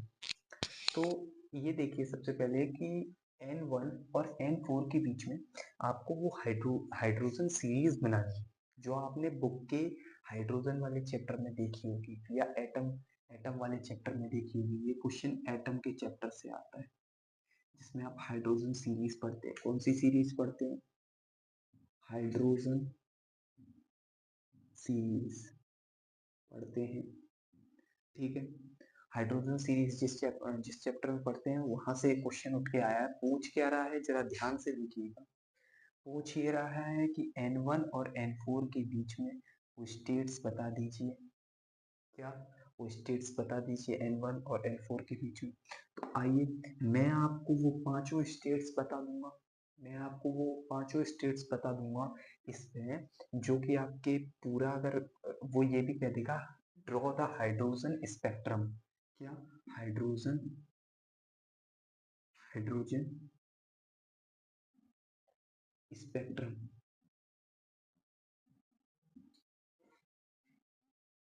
तो आप ये कर लेंगे, हाइड्रोजन स्पेक्ट्रम आप बना देंगे तुरंत, ठीक है। तो सबसे पहले हमको यहाँ डॉटेड लाइन कर लेते हैं, जो थोड़ा ऊपर ध्यान ना जाए, ऊपर का तो क्वेश्चन ही है, इस बार आंसर कुछ नहीं है।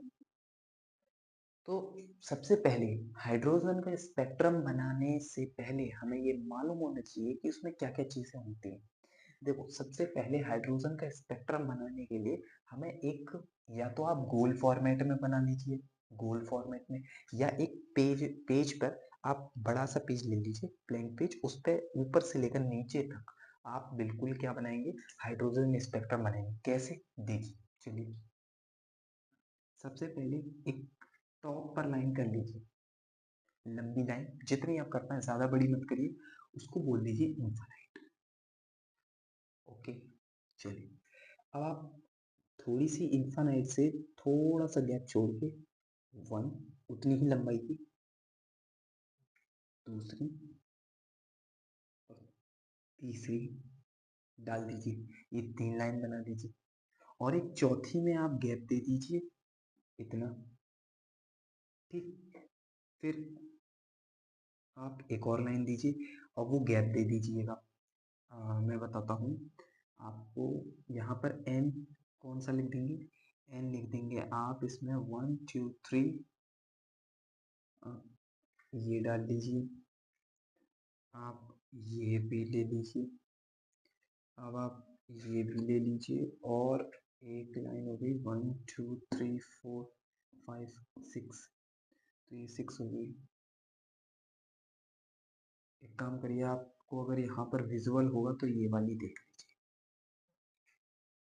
ये वाली विजुअल है आपको सारी लाइनें, आई होप ये विजुअल होंगी सारी।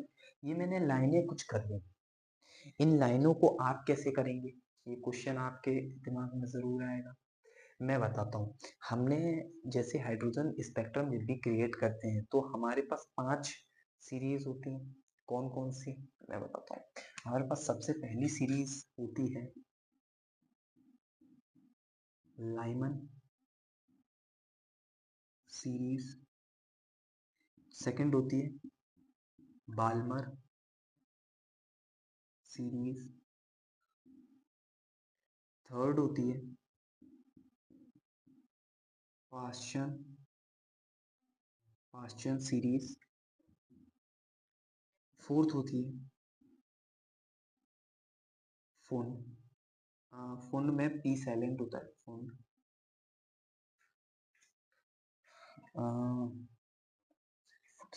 ना ना ना ना ना ना ना, फोर्थ होगी आपकी ब्रैकेट, वही मैं सोच रहा था एक कहाँ जा रही है, ब्रैकेट। और लास्ट जो होती है वो आपकी होती है फुंड, PHUND फुंड सीरीज।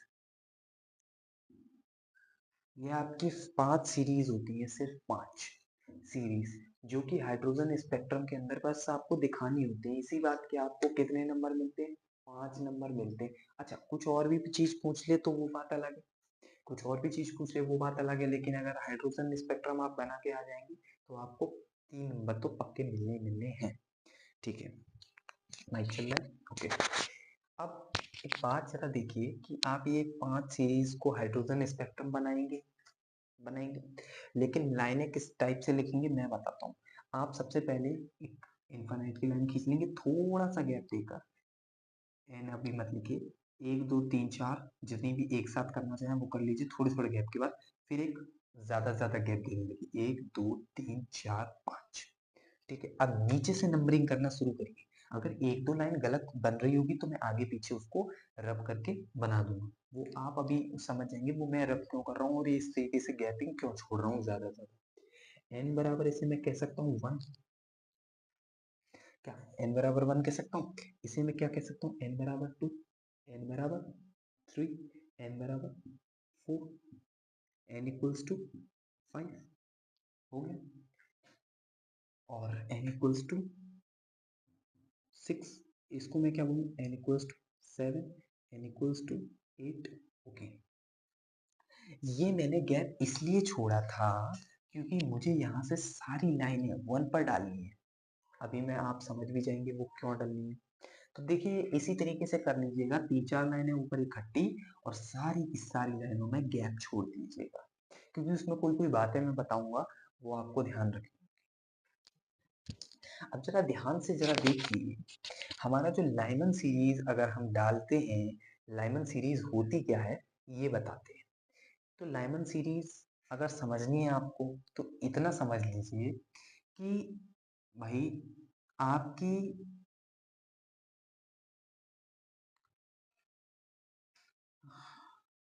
आप इस तरीके से डालिए, पहले एक 2 से डालिए 1 की ओर, फिर 3 से डालिए 1 की ओर, 4 से डालिए 1 की ओर, 5 से डालिए 1 की ओर, 6 से डालिए 1 की ओर, 7 से डालिए 1 की ओर, 8 से डालिए 1 की ओर, और एक इन्फानाइट से डाल दीजिए।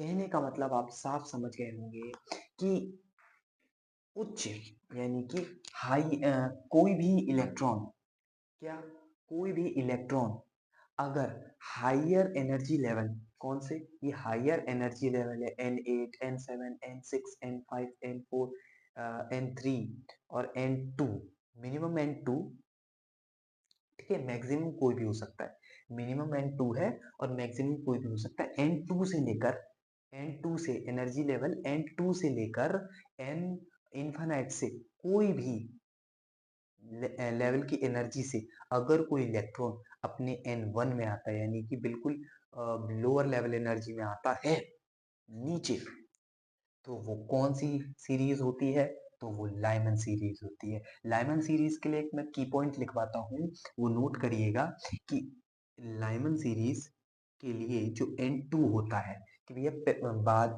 किससे आ रहा है, किन से कूद के आ रहा है, यानी कि जंप किससे करके आ रहा है, इलेक्ट्रॉन जंप जिससे करके आ रहा होगा वो N2 होती है। तो किन किन से आ सकता है लाइमन में, लाइमन में 1 में आना होता है उसको, किसमें 1 में आना होता है, तो 2 से अब आप ऊपर कोई भी नंबर बोल दीजिए, तो इस तरीके से बोल सकते हैं कि जिससे आ रहा होता है N2 से डिनोट करते हैं, किन किन से आ सकता है, 2 से, 3 से, 4 से, 5 से, 6 से, 2 3 4 5 6 डॉट डॉट डॉट इन्फिनिटी, या डॉट डॉट डॉट लिख दीजिए, कोई दिक्कत वाली बात नहीं है, समझ जाएंगी कि इन्फिनिटी को दर्शा रहे। तो N2 तो लाइमन के लिए कितना हो गया, N2 हो गया हमारा 2 3 4 5 6, बट N1 कितना हुआ, N1 होता है जी इसका सिंगल 1, 1 पे आना होता है इन सबको।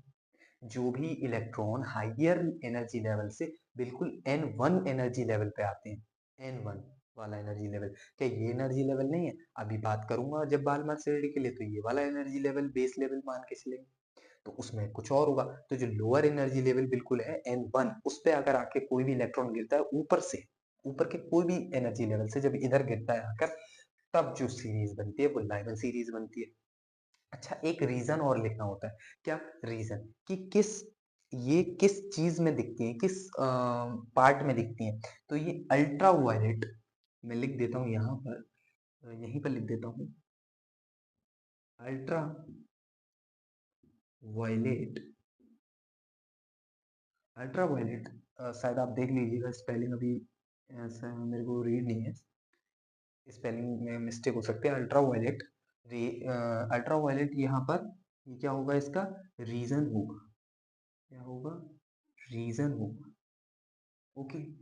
अब आप जरा ध्यान से देखिए बाल्मर सीरीज को,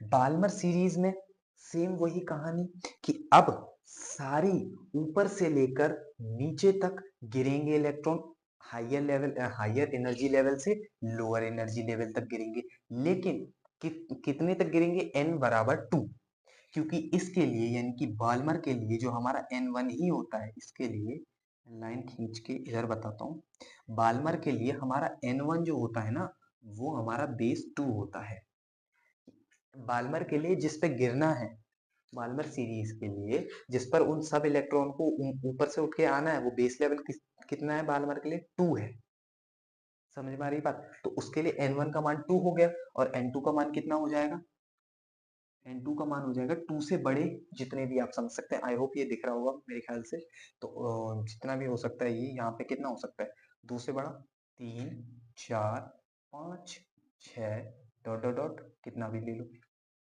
सही है। अब इसको ड्रॉ कैसे करेंगे, तो चलिए ड्रॉ कर लेते हैं। सबसे पहले 3 से 2 में आएगा एक, सबसे पहला, फिर 4 से इसमें 3 पर आ जाएगा, 5 से भी 3 पर आए, 5 से 2 पर आएगा, फिर 6 से आएगा, 7 से आएगा, मैंने थोड़ा ज्यादा बड़ा बना दिया है, आप थोड़ी कम लाइनें लीजिएगा तो आपका छोटा सा ही बनेगा, फिर 8 से भी आएगा और इन्फिनिटी से भी आएगा, और एक यहाँ से एक इन्फिनिटी पे डाल दीजिए, कोई दिक्कत वाली बात नहीं, ठीक है। और ये जो इसका रीजन होता है, इसका, किसका, बाल्मर सीरीज का, बाल्मर सीरीज का जो रीजन होता है वो होता है विजुअल,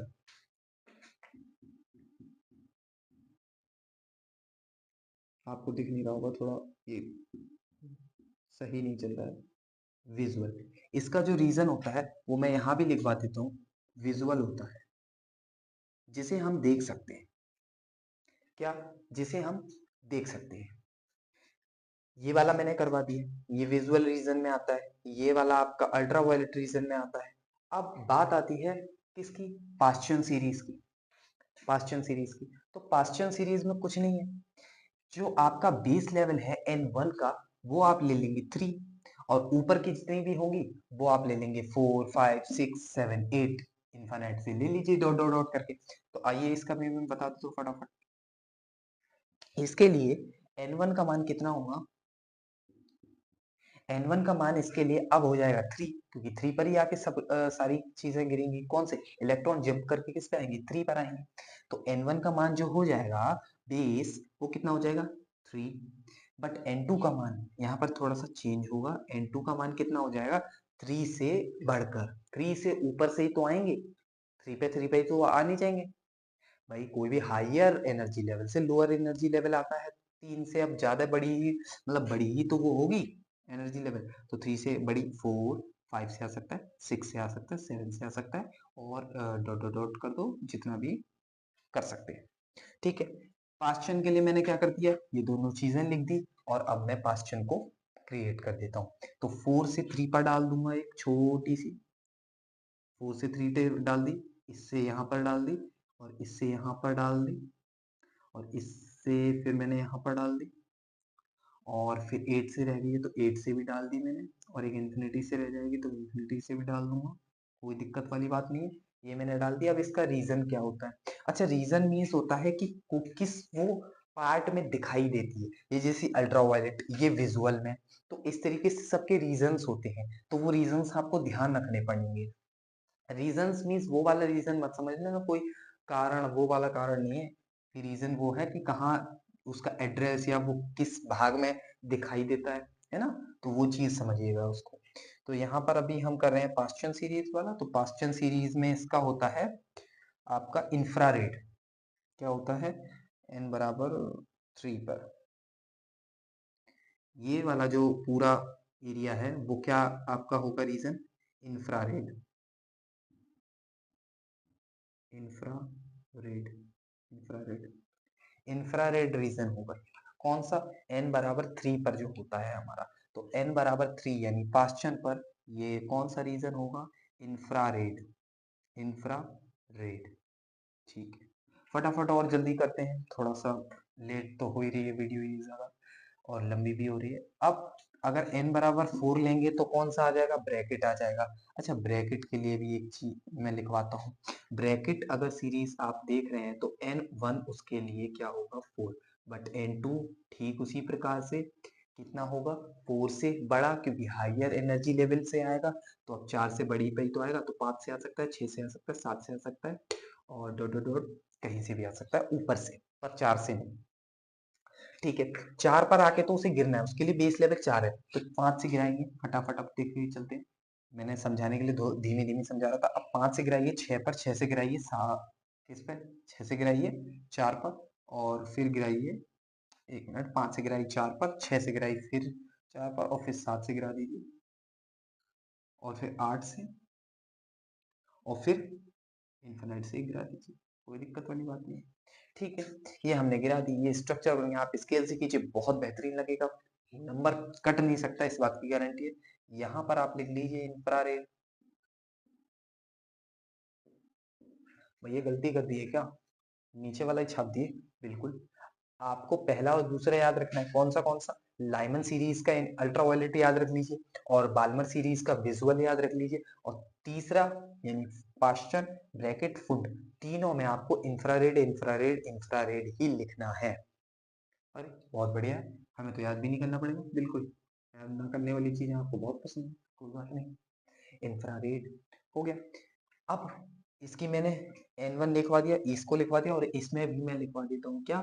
इंफ्रारेड। इंफ्रारेड इसका क्या है? रीजन है। ओके। अब रह गया है हमारा कौन सा? ये तो आपका n बराबर 4 पे ब्रैकेट था। अब n बराबर 5 पे आपका फुंड आता है। कौन सा? n बराबर 5 पे आपका फुंड आता है। तो फुंड को देख लीजिए। अब फुंड के लिए सबसे पहले तो मैं n की वैल्यूज लिखवा देता हूँ। n की वैल्यूज जो होंगी इसमें, n1 की वैल्यू जो होगी आपकी वो कितनी होगी, 5। बट n2 की जो वैल्यू होगी वो होगी 6, वो होगी 7, वो होगी 8, वो होगी 9। क्या वो होगी 9, वो होगी, मैंने 9 लिखी नहीं है वैसे वहां, इसीलिए मैं डॉट डॉट डॉट करके वहां पर छोड़ देता हूँ। और इसमें भी कौन सा रीजन होगा मैंने अभी बताया, उसके तीनों के बाद इंफ्रारेड ही चलेगा रीजन। ठीक है, इंफ्रारेड रीजन होगा तो यहाँ पर 5 पे अब गिरानी है मुझे। मुझे किस पर गिरानी है, 5 पर। तो 5 पे अगर मुझे गिरानी है तो मैं 6 से गिराऊंगा, मैं 7 से गिराऊंगा, मैं 8 से गिरा दूंगा। मैं फटाफट इस लाइन को रब करके थोड़ा सा आगे बढ़ा लूंगा, इनको भी आगे बढ़ा लूंगा थोड़ा थोड़ा, जो कि मेरा बेटर डायग्राम लगे। और इन्फिनिटी से भी गिरा लूंगा। मेरा डायग्राम थोड़ा सा गंदा हो रहा है, कोई बात नहीं, मैं थोड़ा ना इंफ्रारेड इसको भी लिख दूंगा। अल्टीमेटली मेरे सारे क्लियर हो गए।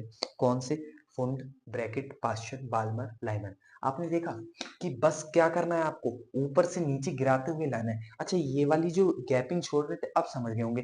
इन चीजों को लिखने के लिए ये चार सारी चीजें मिक्स ना हो जाए, इतना इतना गैप छोड़ते तो ये सारी चीजें कहाँ लिख पाते, और इतने एरो तो एक में एक सट जाते, है ना। तो इन गैपों को छोड़ने के लिए यही मेरा वो था मोटिव, कि आप इनको बढ़िया से लिख सके और बढ़िया से आपका ये वाला डायग्राम बने। तो आप पहले कुछ लाइनें 8 7 6 3 4 लाइनें ऊपर की थोड़ी पास पास लिख लीजिएगा, ज्यादा पास भी नहीं। और फिर कम से कम उसके उसके बीच इतना गैप तो आपको छोड़ना ही छोड़ना है, बल्कि जितना छोड़ सके उतना छोड़ लीजिए, बेटर रहेगा, बढ़िया डायग्राम लगता है। आपको समझ में आया होगा हाइड्रोजन की स्पेक्ट्रम सीरीज कैसे बनती है, Lyman series, Balmer series, Paschen, Brackett, Pfund. ये पेपर में बहुत ही इंपॉर्टेंट तरीके से पूछी जाती है, जो कि बच्चे ज्यादातर नहीं कर पाते, क्योंकि इसी में कंफ्यूज होते रहते, कहाँ से क्या गिराना है, कहाँ से क्या गिराना है। लेकिन अब जो मैंने सिखाया है, आई होप आपको बिल्कुल समझ में आया होगा। इसमें कोई ट्रिक वाली बात नहीं है, जैसे आप इसको दोबारा एक बार बैक करके वीडियो देखेंगे फिर समझेंगे, बिल्कुल आएगा। n बराबर 1 से n बराबर 8 लिख लेंगे, 9 तक लिख लेंगे तो कोई दिक्कत वाली बात नहीं है।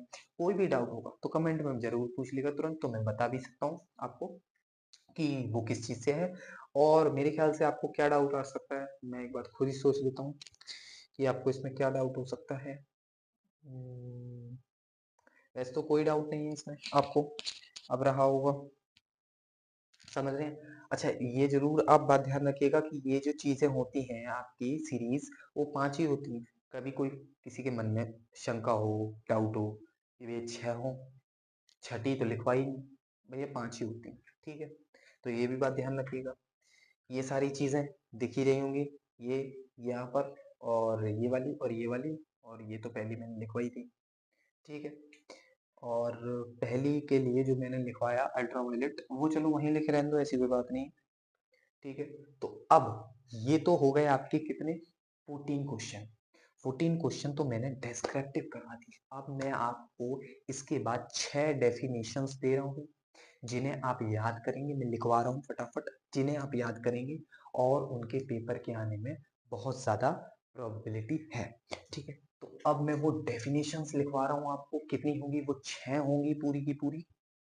और 6 साथ के साथ आप याद कर लेंगे, जितनी याद है बेटर है, जितनी नहीं याद है आप दो दो लाइन की डेफिनेशन से याद करके जाइए, कंफर्म हो सकती है वो डेफिनेशन। क्योंकि मैंने अभी थोड़ी देर पहले बताया कि जो बोर्ड का एग्जाम है सिर्फ एक दो न्यूमेरिकल्स पे नहीं टिका हुआ है, पूरा टिका हुआ है इन चीजों पर। ऐसी ऐसी चीजें पूछ लेते हैं बच्चों से, डेफिनेशंस पूछ लेते हैं, सेल्फ इंडक्शन पूछ लेते हैं। तो ये चीजें होती हैं कि जो बच्चे करके क्लियर नहीं जाते हैं, और वो मैं करवा रहा हूँ।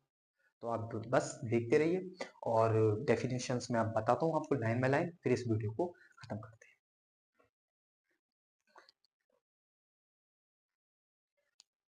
ओके, तो अब मैंने आपके लिए यहाँ पर हेडिंग नोट कर दी है, डेफिनेशन। और क्वेश्चन नंबर 15 उसी के आगे से मैंने कंटिन्यू कर लिया है। क्वेश्चन नंबर 15 क्या है, what is interference of light. Very very important है, हर साल पूछा जाता है कि इंटरफेरेंस क्या है, उसका पार्ट भी पूछ लिया जाता है कभी कभार। First part, constructive constructive and destructive interference. Constructive and destructive interference आपको बताना होता है। दो दो लाइन की आपकी डेफिनेशंस होती हैं, बुकों में भी दी हैं, आप याद कर सकते हैं। एंड और में आप याद करेंगे what is polarization of light. अब आप सोच रहे होंगे कि मैं क्यों नहीं लिखवा रहा हूँ। मैं इसलिए नहीं लिखवा रहा हूँ, मैंने वीडियो चेक करी है, वीडियो हो चुकी है बहुत ज्यादा लेंदी, आपको ये देखने में भी आप डरेंगे, इसलिए मैं खुद कह रहा हूँ इसको कि आप, क्योंकि समय कम है, आपको देखना है तो आप उसको थोड़ा स्पीड से देख लीजिए, स्पीड को बढ़ा लीजिएगा आपको, या स्किप कर करके देखनी ही पड़ेगी आपको। इसीलिए मैं सिर्फ आपको कंटेंट दे रहा हूँ कि कंटेंट है क्या वेरी इंपॉर्टेंट, वो आप चाहे गूगल कर लीजिए, चाहे कुछ भी कर लीजिए, चाहे बुक में से देख लीजिए, मॉडल पेपर में से देख लीजिए, लेकिन कहीं से भी देख लीजिए what is interference of light.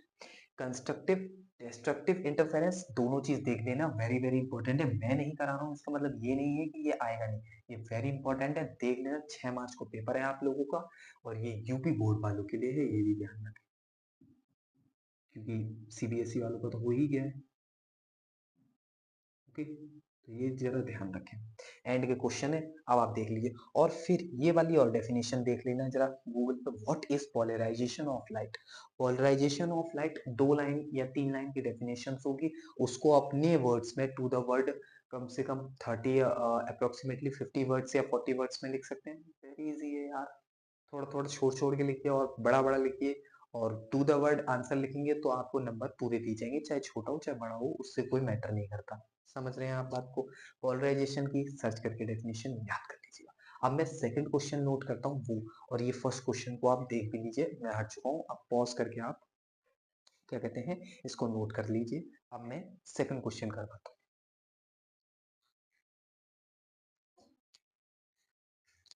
अब देखिए, अब नेक्स्ट डेफिनेशन किस टाइप से, 16 क्वेश्चन नंबर आ गया। नेक्स्ट डेफिनेशन है, define 1 Henry of self induction. Self induction वाले चैप्टर से मैंने ये ले ली है डेफिनेशन, बहुत ही इंपॉर्टेंट है, यहाँ पर आप स्टार लगा लीजिए। क्या लगा लीजिए? स्टार। वेरी वेरी इंपॉर्टेंट है, आती ही है, आती ही है भाई साहब, आती ही है। सेल्फ इंडक्शन, या तो इस तरीके से पूछ लेगा, define 1 Henry self induction, 1 Henry को डिफाइन कर दीजिए, या फिर ऐसे आपसे वही डेफिनेशन पूछता है, what do you mean by self induction. तो बात एक ही है, दोनों बात आप ध्यान रखिएगा। ये डेफिनेशन है, नोट कर लीजिए, आप याद कर लीजिए फटाफट। मैं हट जाता हूँ, आप नोट करिए, और इसको आपको गूगल से, मॉडल पेपर से, जैसे भी आप याद कर पाए वैसे आपको याद करनी है, लेकिन करनी है। ओके, करिए।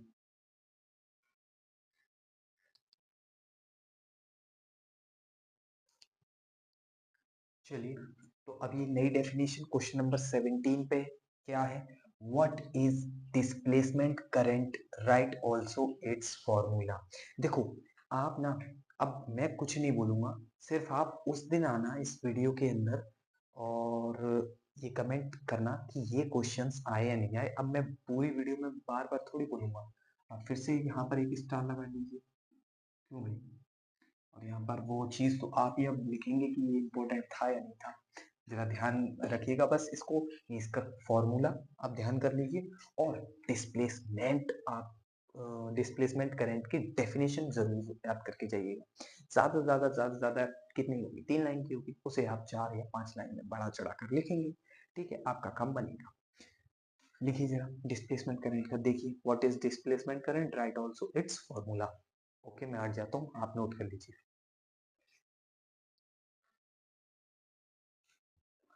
ठीक है, तो अब ये नेक्स्ट डेफिनेशन मैंने नोट करी है, क्वेश्चन नंबर 18 है, डिफाइन म्यूचुअल इंडक्शन। ये वाला म्यूचुअल इंडक्शन वाले जो टॉपिक है, उससे मैंने लिया है, और इसकी आपको डेफिनेशन आनी चाहिए। क्या होता है म्यूचुअल इंडक्शन, हिंदी में बोले तो स्वप्रेरकत्व। हम्म? तो म्यूचुअल इंडक्शन की आपको डेफिनेशन मालूम होनी चाहिए, आप देख लेना, ये भी बहुत ज्यादा इंपॉर्टेंट है। ओके, मैंने लिख दिया यहाँ पर। अब आप जरा इसको देख लीजिए कि ये किस टाइप से आप बनाएंगे, आप नोट कर लीजिए अपनी नोटबुक पर। अब मैं नेक्स्ट क्वेश्चन पर चलता हूँ।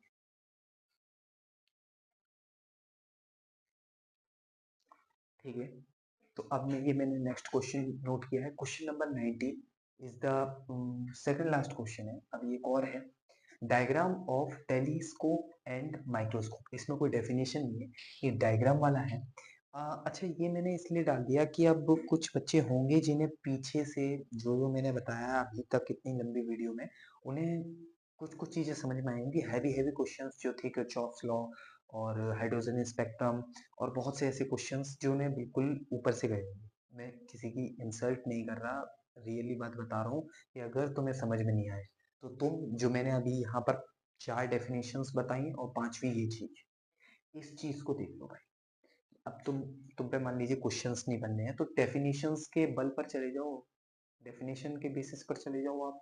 जितनी अभी 4 डेफिनेशंस लिखाई हैं म्यूचुअल इंडक्शन की और बहुत सारी हैं, ये आपका इंटरफेरेंस की है, पोलराइजेशन की है और हेनरी वाला है, सेल्फ इंडक्शन की है। तो इन सब की डेफिनेशंस, और अगर तुम्हारे पास टाइम हो या उन सभी बच्चों के पास टाइम हो, वैसे तो टाइम है नहीं, तो टेलीस्कोप और माइक्रोस्कोप का एक बार डायग्राम देख लेना बुक में।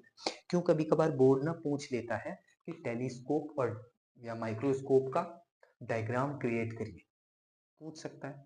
तो चांसेस हैं, तो आपके पास अगर टाइम हो, मैं ये नहीं बोल रहा हूँ अभी से लग जाना इस वीडियो के बाद, ठीक है, वो बच्चे लग जाना जिनको नहीं पीछे समझ में आया। वो बच्चे जिनको पीछे समझ में आया है उनके पास अगर टाइम हो तभी ये देखना, नहीं तो पीछे वाले क्वेश्चनों को ही देखना। ये तो बस मैंने इसलिए डाल दिया क्योंकि ये मुझे दिखा क्वेश्चनों में पिछले पास्ट ईयर, तो मैंने एक दो डाल दिया। वैसे ये चॉइस में आता है, इसकी चॉइस में जैसे ये होगा अगर कहीं, तो इसकी चॉइस में आपको हाइड्रोजन स्पेक्ट्रम दे देगा, आपको कोई वो जो मैं इससे पहले क्वेश्चन कर चुका हूँ वैसी चॉइस में दे देगा। तो आपको इसकी चॉइस मिलेगी और एक बेटर क्वेश्चन की चॉइस मिलेगी। तो आप चॉइस कौन सी चूज करोगे? आप बेटर क्वेश्चन की चॉइस चूज करोगे जो ऊपर आपको आता होगा, तो वो मैं बता चुका हूँ, तो इसकी कंडीशन भी नहीं पड़ेगी। बाई चांस अगर ये किसी ऐसी चॉइस में आया है जिसमें इसकी जो और में क्वेश्चन होगा वो भी आपको नहीं दिख रहा है, समझ में आ रहा है, तो टेलीस्कोप वाला करना ही पड़ेगा। तो ये चीज होती है, तो आप जरा इसे देख लीजिएगा, बाकी बात उतना कुछ खास इंपॉर्टेंट है नहीं, कोई बात नहीं। अब लास्ट क्वेश्चन है, क्वेश्चन नंबर 20। क्वेश्चन नंबर 20 तक जो जो लोग आए हैं इस वीडियो में बने हैं तब तक दी एंड तक, उनके लिए ये मेन और खास क्वेश्चन जो मैंने बचा कर रखा था। Overview the Bohr's model. Overview the Bohr's model मैंने खुद से दिया, ये कहीं क्वेश्चन नहीं है, ये मैंने अपने आप से लिख दिया, ओवरव्यू द बोर्स मॉडल। अच्छा, बोर्स मॉडल पर हर बार क्वेश्चन बन रहा था, तो भैया आपने पहले क्यों नहीं बताया? क्योंकि इसमें अगर मैं पहले आपको लिखवा देता क्वेश्चन नंबर 10, क्वेश्चन नंबर 11, जैसे अभी मैं करवा रहा था ना, वैसे ही करवाने लगता तो और खिंच जाती वीडियो या और लंबी। बोर्स मॉडल में कुछ नहीं है, आप उनकी पूरी थ्योरी पढ़ के जाइए, आपको थ्योरी बेस्ड उनका क्वेश्चन मिलेगा, नहीं तो पूरा आपको बोल देगा पूरा एक्सप्लेन करो बोर्स मॉडल क्या था शुरुआत से उनकी। उन्होंने नहीं क्या, रदरफोर्ड ने क्या सेटिस्फाइड नहीं कर पाया था, क्या सेटिस्फाइड नहीं कर पाया था जो कि बोस ने आके किया। तो वो चीज आप एक बार चेक कर लेना, ठीक है, और बोस को पूरा पढ़ के जाइएगा, आपको उसी में से क्वेश्चंस मिलेंगे। और ये लास्ट क्वेश्चन था, क्वेश्चन नंबर 20, और ये वीडियो यहीं तक थी। अब मैं ऐसी उम्मीद रखता हूँ कि भाई ये जो क्वेश्चंस हैं आपके आए हुए पास्ट ईयर में, वो क्वेश्चंस उम्मीद करूंगा कि ये 2025 6 मार्च को भी बोर्ड में छपेंगे। ये वीडियो आपको मेरे भाई, एक मिनट में चेक करके बताता हूँ, 3 तारीख, आपको 3 तारीख को सुबह ये मिल जाएगी वीडियो, मैं पोस्ट कर दूंगा। मुझे मालूम है आप लोग पूछेंगे मुझसे एक ही क्वेश्चंस की कमेंट्स में कि इतनी लेट क्यों मतलब डाली, अगर आपने डाली थी, या बाद में जब आपको पता चलेगा कि इस वीडियो में से 4-5 क्वेश्चंस आए हैं और फिर मैं बाद में इसी वीडियो का सेकंड पार्ट ला के ये आपको दिखाने की कोशिश करूंगा कि मेरी वीडियो से आए हैं, तो आप यही एक बार फिर से बोलेंगे मुझसे कि जब आपको मालूम था कि हाँ भाई ये क्वेश्चन आ रहे हैं तो 10-20 दिन पहले ही डाल देते। तो उस चीज़ के लिए माफ़ी चाहूँगा कि मेरे पास भी उतना टाइम नहीं रहता है कि मैं इतनी ज़्यादा ये वीडियो बनाऊँ, और मेरे क्योंकि पर्सनल काम भी है, क्योंकि मैं खुद भी पढ़ रहा हूँ अभी, तो इसलिए ये वीडियो थोड़ी सी लेट हो पाई। बट फाइनली अब ये आपके सामने आ चुकी है, तो अब आप देख रहे हैं ये वीडियो। ठीक है, उम्मीद करता हूँ आपका पेपर 6 मार्च को बहुत ही अच्छा जाएगा। तब तक के लिए नमस्कार, जय हिंद।